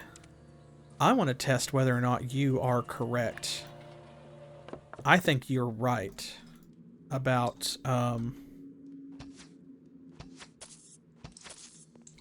think you're right about this. Oh, hello. Hello.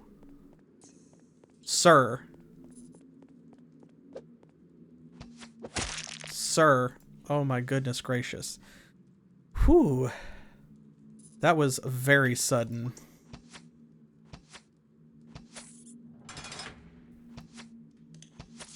Oh, interesting. Okay, I do only have to click one time on enemy and then you'll keep attacking them as long as they are within range. Whew. That was very startling. This random skeleton. I want to see whether or not this does go to his basement. An emerald, you say?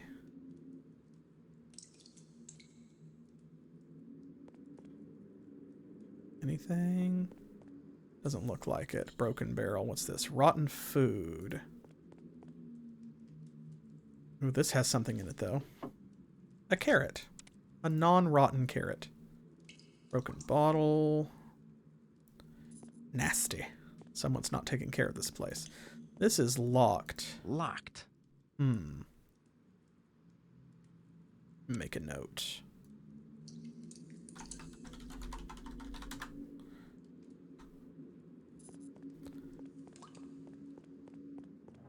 I can't believe we got that skeleton without him getting us. Buck wild. Okay, that's that same set piece from before, so I guess it's not special.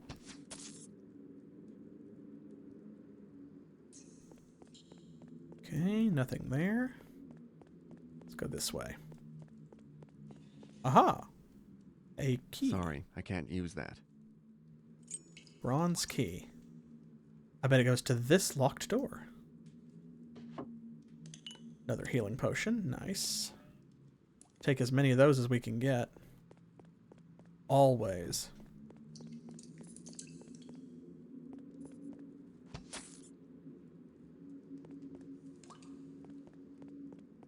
Anything here?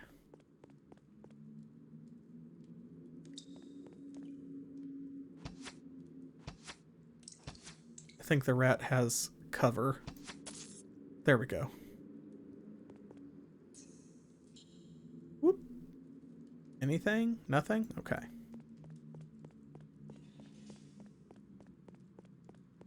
Down this way we go.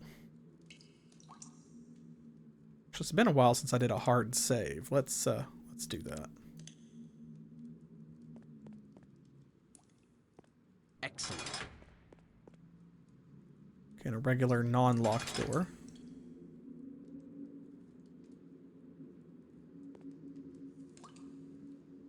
Okay, we can move those huge boxes and stuff too, it looks like, as long as it doesn't exceed our weight limit. Ooh, hey, some dwarven ale. Another bottle of ale. That's not broken. Take that. Maybe someone will like that, or we can sell it. Ooh, I think you were right. Because look here, this ladder going straight up. Yep, there we go. Well done. Good guess. Hold! Do I know you? What are you doing in my house? No, you don't know me. I got in through those stinking cellars that smell of boiled cabbage. Lanelore asked me to ask you to unfreeze him. You see, he's getting rather cold. Boiled cabbage? The taste of... You're not an agent of Theleron Hashnitor, are you? I'll destroy you, creature of darkness. Where's that spell? No. Lanelore, you know? Your elven friend, pointy ears. He needs your help. You've frozen him, and now he would like to be unfrozen. What's that smell? What? Lanelore. Lanelore? Where is Lanelore? Speak up, stranger. I'll have you know that I control mighty magic and can kill with but a word. Is that boiled cabbage I smell? He's just outside. Please calm down a bit. We're going to follow along here.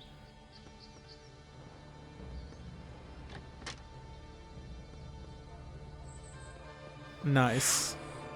Hey, cool. Oh, thank you, stranger. I thought I was never going to get out of that prison. Oh, my feet are still numb. 7 gods, my toes have gotten blue. Let me rub them. Oh, it hurts. The blood is returning. Oh, that is better. Now what can I do for you, oh my benefactor? Are you all right? Oh, don't worry about me. I'm already feeling better. We elves recuperate fast, you know. The first thing to do now is find a way to help Mardanius. The man is raving, and it's only a matter of time before he starts hurling destruction spells at shadows or passers-by. Look what he did to me, if you don't believe what he's capable of in this state. What's wrong with Mardanius? I'm not sure. He started behaving like a madman several days ago. Since then, it's only been getting worse. Some of the healers here believe he's possessed by some demon. I simply don't know. A demon, you say? Aye, it's not as far-fetched as it sounds. It's only recently that some healers have ceased to believe in demons, but intellectual fashions aside, hellspawn do exist. Fortunately, they are also very rare in this world. Mardanius is constantly muttering mysterious things, and his personality has changed dramatically. Those are typical signs of demonic possession. Caladfingwil. Okay, can we do something to save him? Oh, if the demon theory holds water, the catacombs beneath Aleroth might provide a clue. Ah, see? I knew. The old well is, I think, might be what I was thinking of, where you had to go through an object to get to a hidden underground area. But there are catacombs underneath as well. They'd be the most likely source. Places of the dead are spiritually closer to the non-corporeal realms, such as hell. Where are they? Only a few people hereabouts know it, but there's a huge cavern system running beneath our feet at Aleroth. Some of it is an ancient dwarf working, but most of it natural. Several years ago, Mardanius went and explored down there, alone.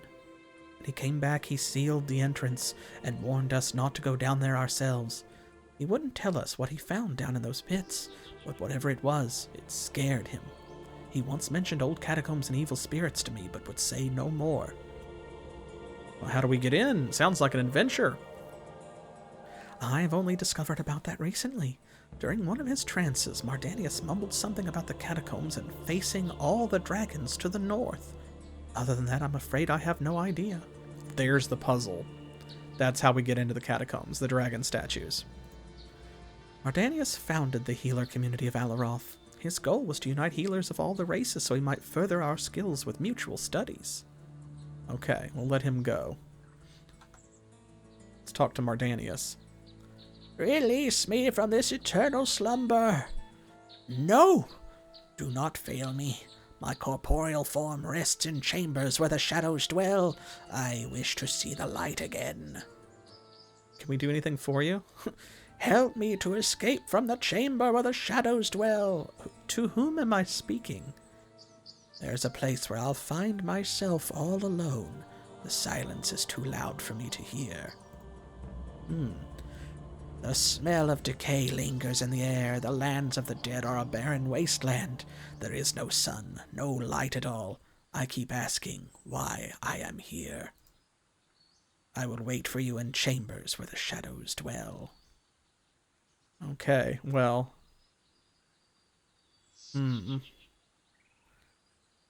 Anything here that might give us a clue? Teleporting platforms. Who built them? Nobody knows. Must have been magically learned. Each of the 6 races has adopted at least one of the teleporting platforms in their territories. The exact positions of the sites are no longer common knowledge, thanks to racial petty infighting and general disintegration that all social structures have suffered over the past 500 years. Okay, so this seems like it is probably our fast travel system, an activation word. If I'm not mistaken, Mardanius, the founder of Aleroth, knows the magic activation word of the mages. One near the village of Aleroth connects to an area northwest of Stormfist Castle. Ah, okay. Herbal medicine, we read that one, actually. I'm not able to use that. Falling asleep can be so easy, and yet so hard at times. This book contains 101 amusing yet soporific bedtime stories, which will help you to overcome even severe insomnia. That is a key. Piles of books. Bookcase. Hello. Duke Farrell has prohibited the cultivation of the narcotic Drudenai plant except by special dispensation. Ah. Since this is a crossbred species that cannot survive in the wild, the plant has therefore become very rare. It needs lots of light, a warm, preferably indoor atmosphere, regular watering, although not to excess. Keep in a bright location indoors during the winter. In summer, if warm or hot, move outdoors to a sunny or only partly shaded location. True Stories Part 3 by Ordan the Swindler.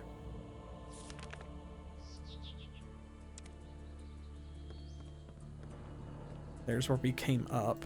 Anything in this book? To become a healer takes more than the simple knowledge of how to treat wounds and maladies. A true healer must know how to link his mind with the source. The difference between magical healing and regular healing, as they described earlier. True Stories Part 1 by Ordan the Swindler. The Lizard Scholar and Seer, Toldane was the first chronicler to divide the recent history of Rivellon in 4 separate ages of between 400 and 600 years each, being the Age of Deception, Age of the Damned, the Renaissance, the Age of Chaos. He also predicted, after the Age of Chaos, our present time period, a time of great troubles would befall the 7 races. He called this 5th time period the Age of Lies. And that chest is locked, so let's leave. Come back when we can pick locks. Is there a boulder in the road? I do not know. So yeah, that's why this is a statue of Mardanius. Watch.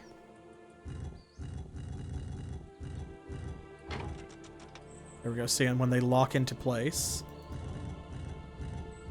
you can't turn them anymore. Which I guess means that you can technically open this even if you don't have the clue. Although I'm not sure if it will do that until you have heard the clue. Maybe not. Fantastic. Wait, friend. I have something for you. I've searched the belongings in my house and have found this artifact. It might help you in your quest.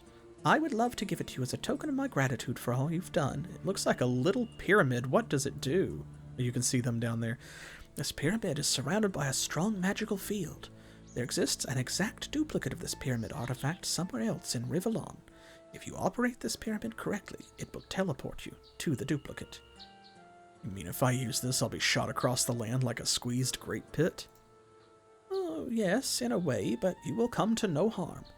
Think of it as traveling across many leagues in a single step. The pyramid will come in handy if you ever need to get well away from a dangerous situation in a hurry. The pyramids are also the perfect way to travel over long distance. Okay, where's the other one? Oh, well, to be honest, I never dared try it myself. Oh, Diofingo, the duplicate could be anywhere, so be careful the first time you use it. You mean for all I know, I might find myself surrounded by orcs or at the bottom of the river? I'm afraid so. But who knows? If you don't want to risk finding the other pyramid the magical way, you might still find it during your travels. If you do, it will become invaluable to you. A strange gift, but a princely one nonetheless. I thank you. Wait, come back. There we go. Listen, my friend, if we don't find out what has happened to Mardanius's mind, the whole village will be doomed. He could kill us all. Perhaps you might find some answers in the catacombs beneath Aleroth. Okay. Oh, right. We haven't actually had this interaction yet, so... Okay. Quest has been solved. Unlock the entrance to the catacombs. We did that.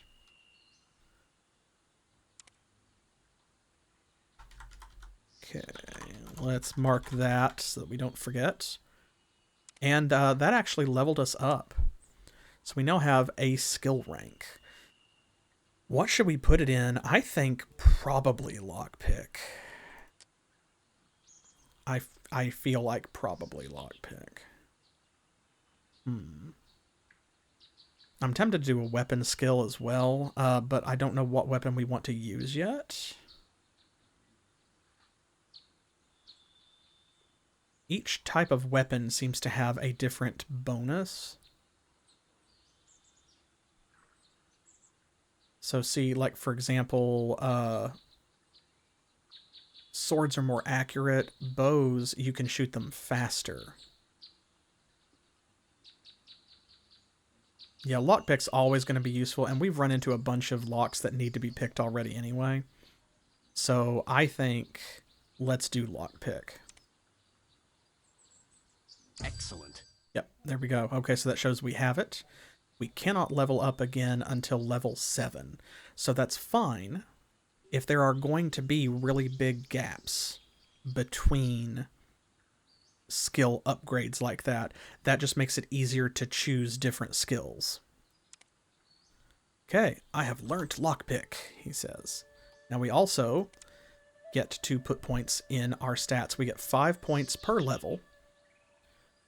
We already have 5 agility. Constitution. Probably not bad. Let's see what it does.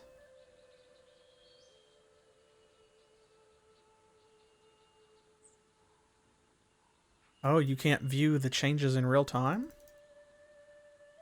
Wow. Okay, so we're going to have to lock these changes in. I guess in order to see what they do. Okay. Well, hit points is good, of course. Since we already have 15 agility, I'd say we're good on that for a while. We should probably do different stats.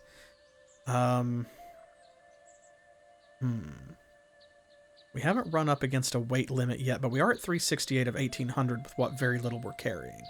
So some strength is probably not a bad idea.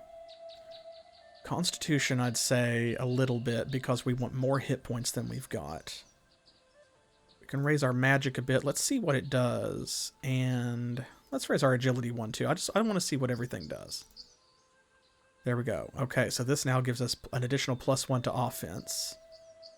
Plus 220 to weight. So that seems to be maybe 20 pounds per point. This is 5 hit points and 300 stamina per point. Because our vitality went up from 50 to 60. And then intelligence appears to give us 4 mana per rank. Alright.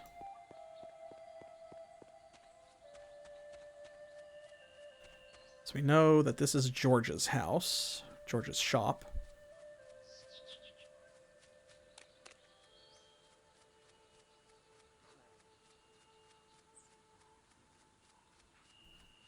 I think this is the lizard guy's house, maybe?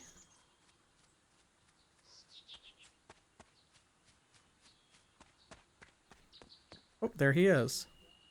Gomo. Greetings, adventurer. My name is Gomo, and I'm versed in the arts of healing. May I be of service to you? Ooh, well, we don't want to be rude. That's a fun noise. We do want to learn about the healing arts. Whoa. Woe to us all. All that the power of healing has fallen away from us. The source is tainted, and even my shrine has been infected by evil. What is the source? A stream of pure energy, human. To cure a serious wound or disease, the mind of a healer has to leave his body and become one with the flow of the healing power. And the shrine has been affected. My shrine provided healing gems for the sick, human, but now it will not recharge these precious stones. There is only one charge left now. What are you going to do with the last healing gem? I have in my care a wounded soldier. His name is Simon, and his hurts could be much aided with this healing gem. So? Otho, the dwarven healer, is treating another wounded soldier. Using up the healing power of the last gem on either one of them would be condemning the other to die. Our vows prevent us from making such a decision. We must not cause a life to be lost, even by inaction. Could I use your healing shrine? No, Otho got mad at us when we asked about that.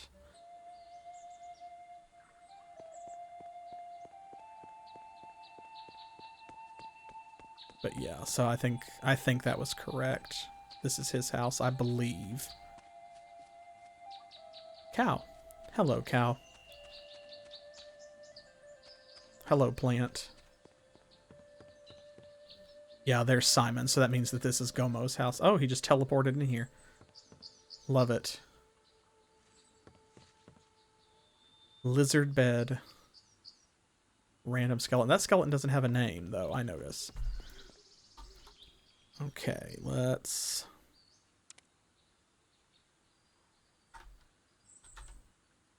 Okay, and... Down here is George. Let's do George's quest real quick, then. That's what all this was kind of for. You can't do that. I need the... You didn't... Please. George, look at... Here goes this fella. What are you looking at? A nice hat. Lol. Okay, what's the rumpus? Okay. He's gonna show us his Druid and I. There it is, next to the table. Don't move it. It's very fragile.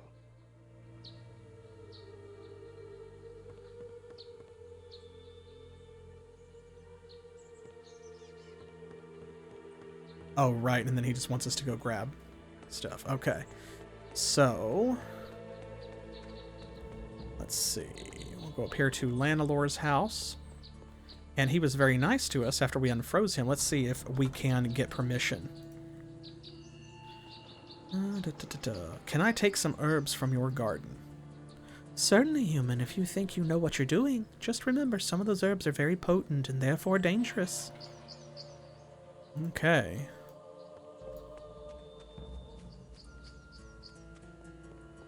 Now...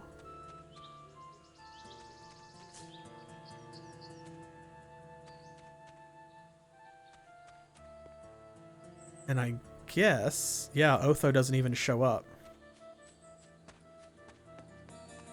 Because we do have permission. Okay, cool.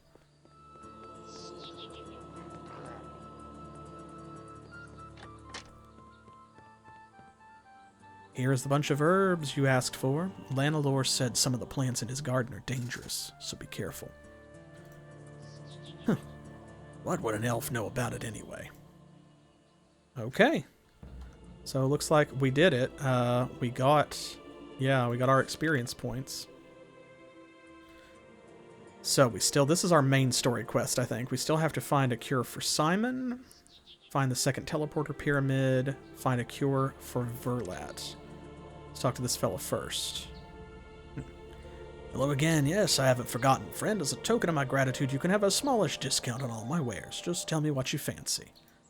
Well, what have you got? Red. Ooh, an armor display. A key. Oh, that must go to here. A new longbow, you say? That's probably better than our short bow. Round shield.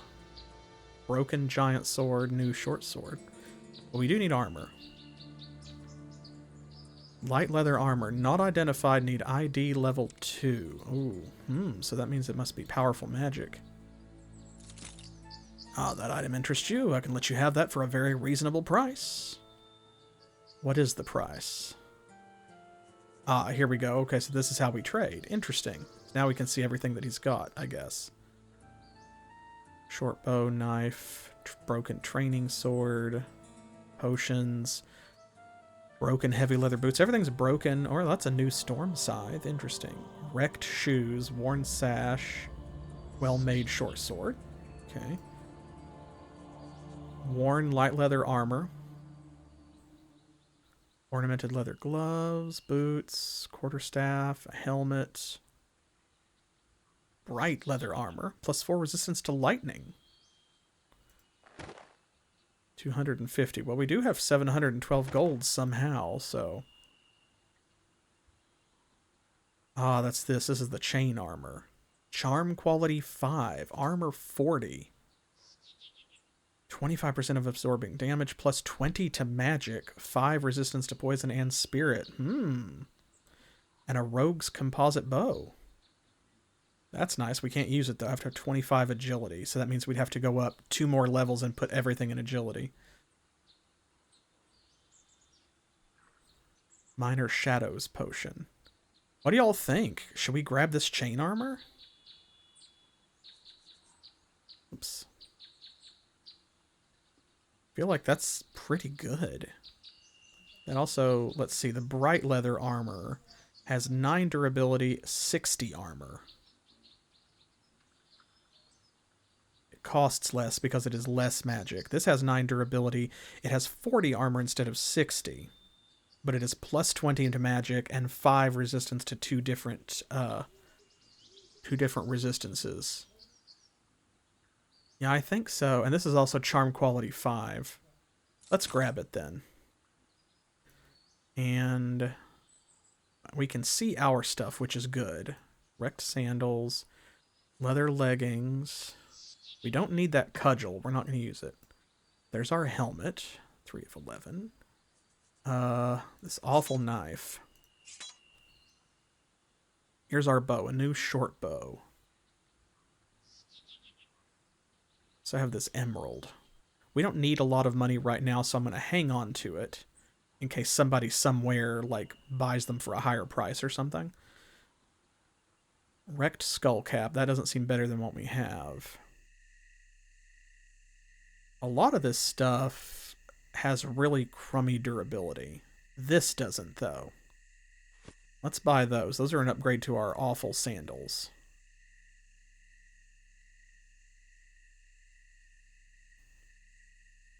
Worn sash. We don't want worn stuff. We don't want cracked stuff.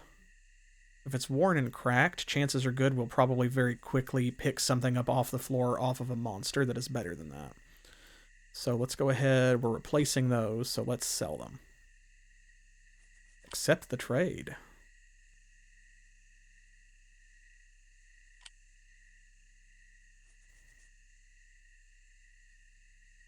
Oh, okay.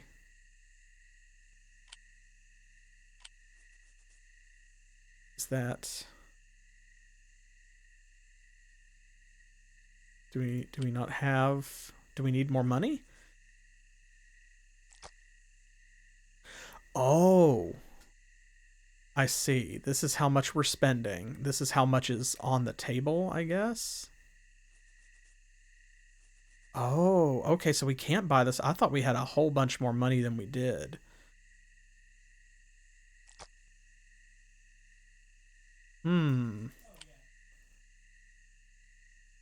Okay, let's double check then.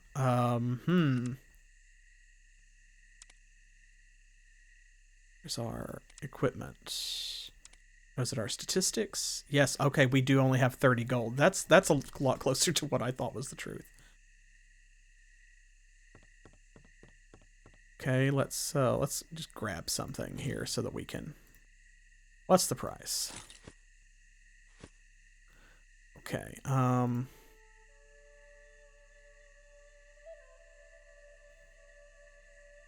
We do not. We want that to be 0 gold. No.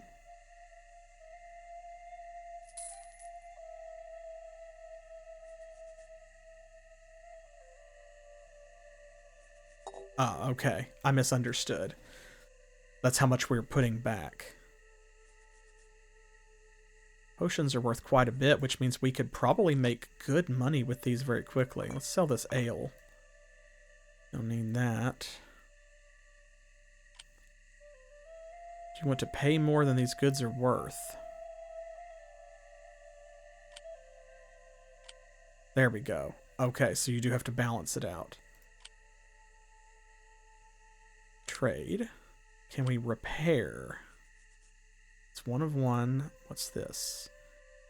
Ooh, 53 gold. How much can we afford that? We have 145 gold. We probably should. What is this number? Is it total potential gold? 16, 32. How much do we have left? 44 gold.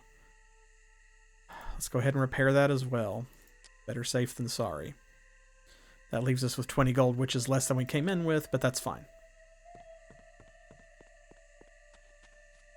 Okay. Alright, I think that we're doing well. Time to do another little save. Okay, so all that is left is this section up here. So let's run up that way. I would like to complete these other quests. We found that magic mirror. We know what to do with it. We just need the healing gem. Yeah, I've definitely got to pick up Elven Sight. Oh, that's the healing shrine. Hey! Okay. Maybe we don't need to ask for permission if we just show up with a healing gem.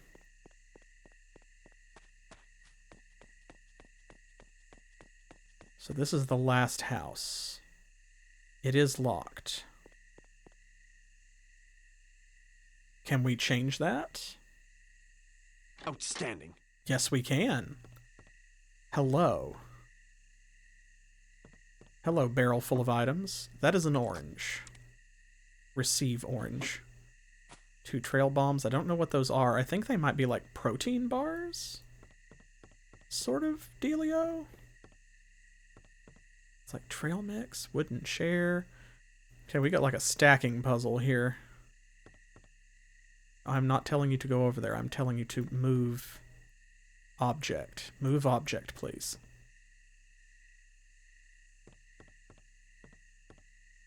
There is a trapdoor under here, you see.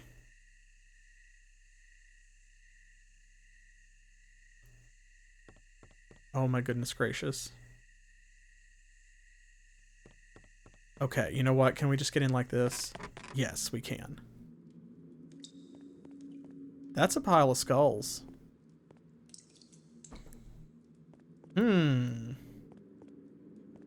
Alarming. That looks like a torture device. Okay. Well, they did say that this stuff was here before the village was.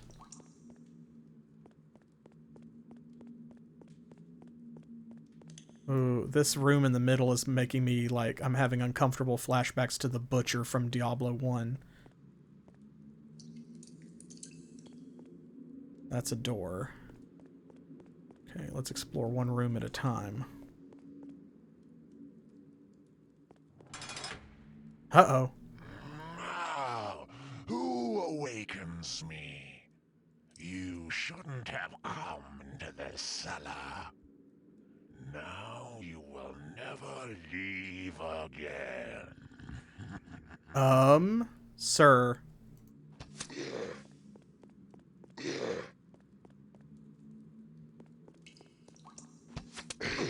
Ooh. Ooh, he hits hard. Oh, that's Zombie Jake. Oh, okay. Oh my goodness. Ooh. Ooh. Ooh. Oh no. Oh god.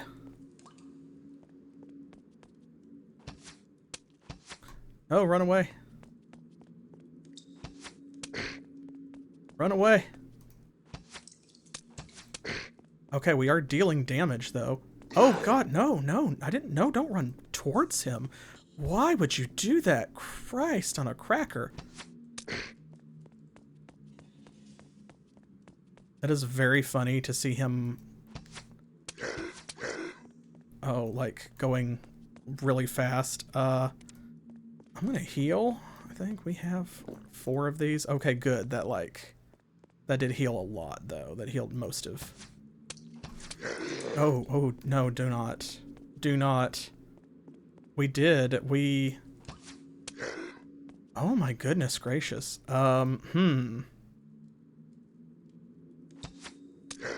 Okay, we've got him at like half health though. We can do this. We can do this. Come on, Jake. No, not like that. Not like that. Oof.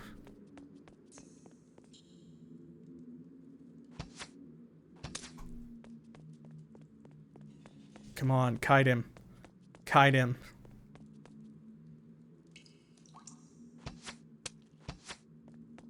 It helps that he does kind of... He's not stun locked, but he jerks a little bit, like when he takes a hit. Ooh. Come on. Come on. We can do this.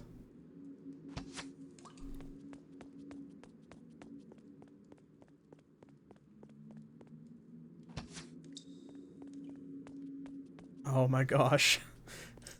This is very silly. But... Ooh. Ooh. Oh boy.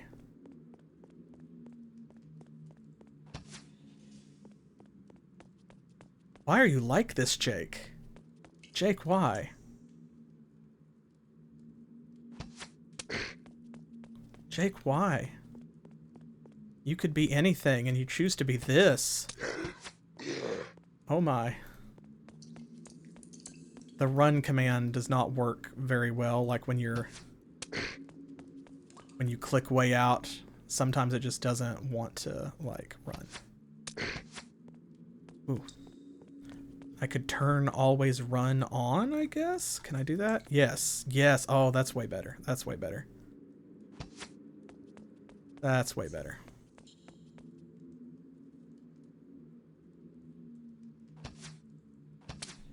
Ooh, nope, don't hit me. Don't hit me. Don't hit me, Jake. Jake. Fantastic. Oh my god. Oh my god. Y'all. Whew, we did it. I have never killed Jake before.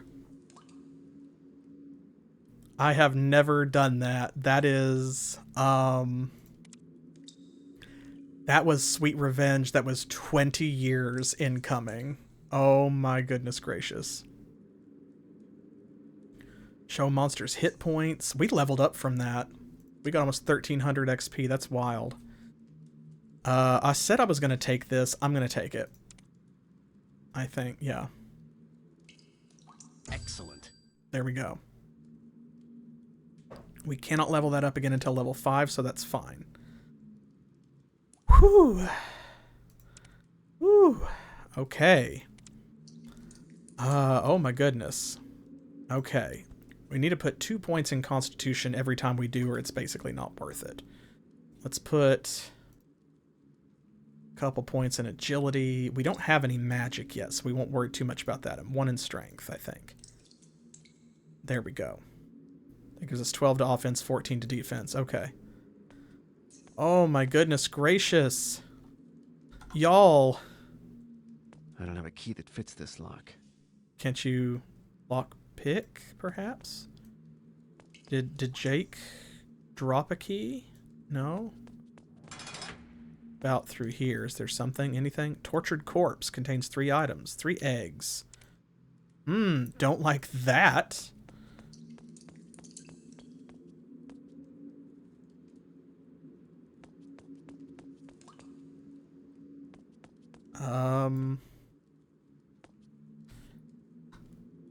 I wonder... This must be Jake's house. I'm gonna mark this as Jake's house.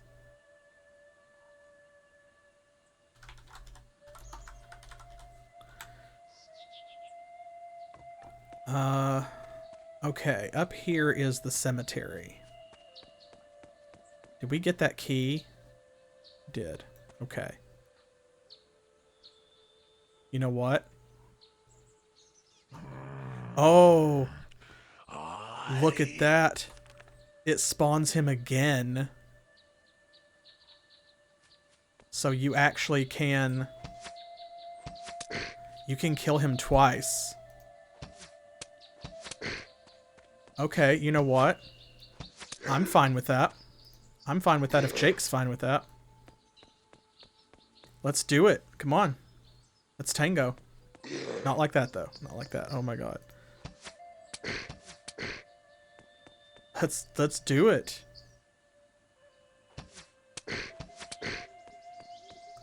Come on, Jake.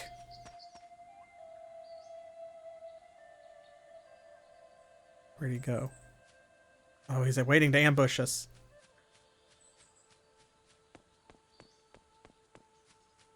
Where did he go? Where is Jake? Did he just despawn? Now I'm terrified. He could be anywhere. I just came up here really to see if we could pick up that that key, or if we already had done it. Since we loaded it, I wasn't sure if we did. Yeah. That is concerning, isn't it? I'm gonna go. Let's do this. Okay, right. This was... Oh, huh. Interesting. Wait, do I already have the eggs? No. That's interesting. Unless, wait, are they in something else? Herbs and potions. No. Buck Wild. Okay, so they just spawned different loot. That's weird. And we also have to remember it undoes our notes.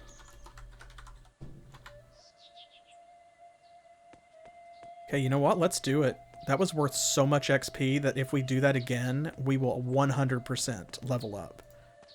So, I'm going to let my stamina regenerate here.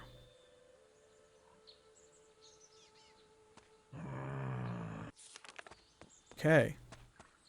I think what might have happened is maybe we got too far away from him and the game remembered that he was dead. Might be what happened. That's okay. We have more space to run around here outside, so I think we can kite him a little bit better.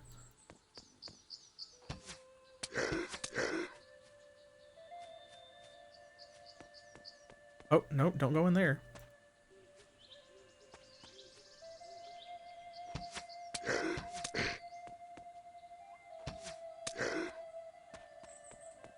And he's quick for a zombie with a bad, like, with a bum leg. Come on, I don't want you to despawn on me.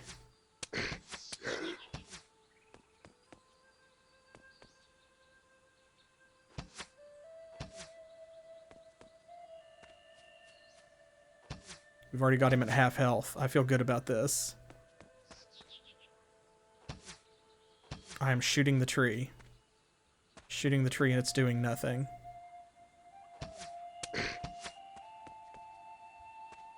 Come on, Jake. You crusty zombie bastard. I've waited 20 years for this.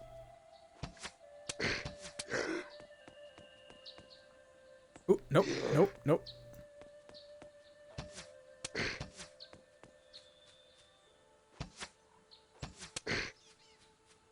Come on. There we go. I don't want to lose him. Fantastic. There we go. We got a... I'm sorry. Did that say 11,000 experience points? I think it did. I didn't say 1,100. That said 11,000. I think. Whoa. Okay. Thank you, Jake. Yeah, okay. We get another skill upgrade. Stun. 5% chance that enemies' attack recovery is penalized by 10 enemies. Okay. Repair lets you repair your own weapons and armor, but only up to 60% of their original shape. That's not a bad thing. Augment damage just causes you to deal more damage. I'm also thinking about maybe, do we like bows? Do we like bows? The bows seem pretty good. Maybe we should have bow expertise. I don't feel like we need a spell yet.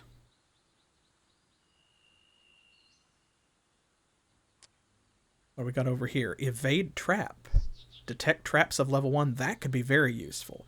Identify definitely is useful. Alchemy, of course. We can mix our own potions, and we know that that's valuable both monetarily and also like to our survival. No creature also seems good. Okay, so I think evade trap, alchemy, bow expertise, or repair. Because a lot of items are only going to have like 1 durability at the moment or something anyway, so if we can repair in the middle of a dungeon, that will be really useful, particularly if like later on we can upgrade it to where maybe we can repair up to 100% of their original shape. If we could shoot more often, that would really help with enemies like Jake. If we shot faster, and that's what bow expertise seems to do. More damage is also better. I bet that's supposed to be a 1 to 2 bonus in damage, not 1 plus 2. Okay. Alright, so what are we thinking? Are we thinking bow speed, equipment maintenance? Are we thinking trap evasion or potion brewing?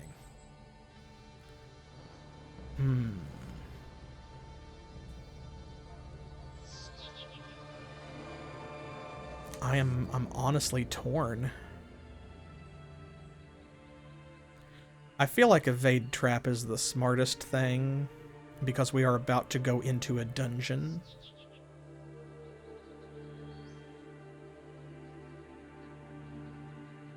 But I'm really liking that bow, and shooting faster would be very good. Because we're not going to be able to kite every enemy like Jake. Yeah. I think Abbad Bohi is a bow user. Maybe. But yeah, I think that evade trap probably is the smartest thing. Let's do that. Let's do evade trap before I change my mind. Can't boost that again till level 7. Okay, and now open statistics. Let's dump a couple in agility. Dump a couple in constitution. And let's do another one in strength because I want to be able to bring the maximum amount of loot out of the dungeon with us. So there we go. Okay. Incredible. Thank you, Jake.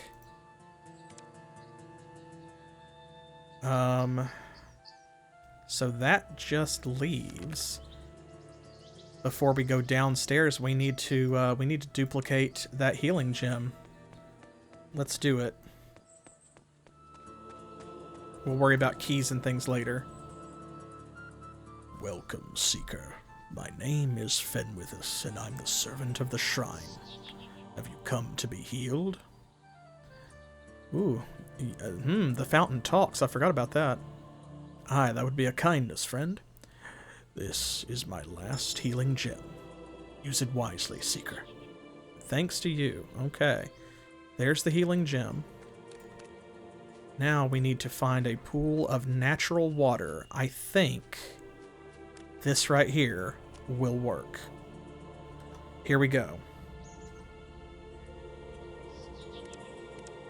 Let's put the magic mirror here. There we go. It disappears. Healing gem. And there we go. Now we have 2 healing gems. 2 identical healing gems. All right. Let's see. Telling him the wounded soldier.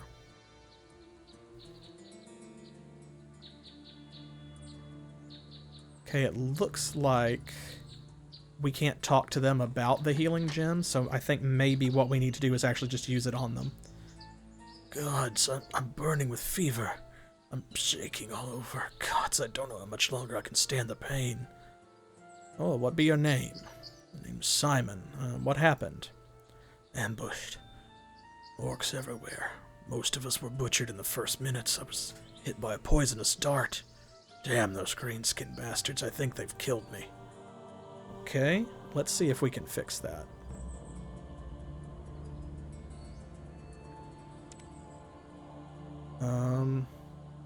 Oh, okay, it's a dialogue option. There we go. I have this healing gem for you here. There we go, and there is Simon. I can't believe it. My fever's gone like a morning mist. Thank you, my friend. Ah, admiring. His attitude is 100. Alright, now we go to Otho's house. We're gonna save the other guy.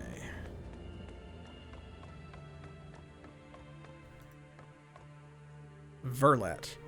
Don't tear my fingernails out. I'll cooperate. Please let me live. Oh, be at ease. You were dreaming, my friend. Don't let them come back. I promise to cooperate. Oh, what's your name? Please, you promise to stop them beating me? Nobody's gonna beat you. My name is Verlat. Please don't hit me, please. Oh, okay. So he's got more of a mental injury. Here's a healing gem. Boom.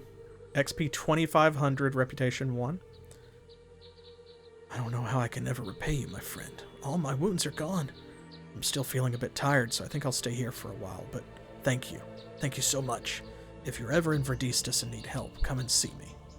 Yeah, I'm relieved you're all right.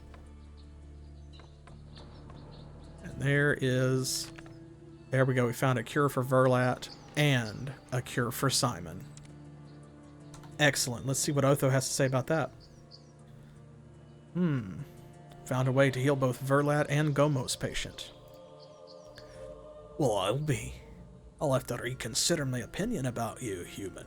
You really are a clever one, ain't you? Well, thank you, I says. Thank you from me heart.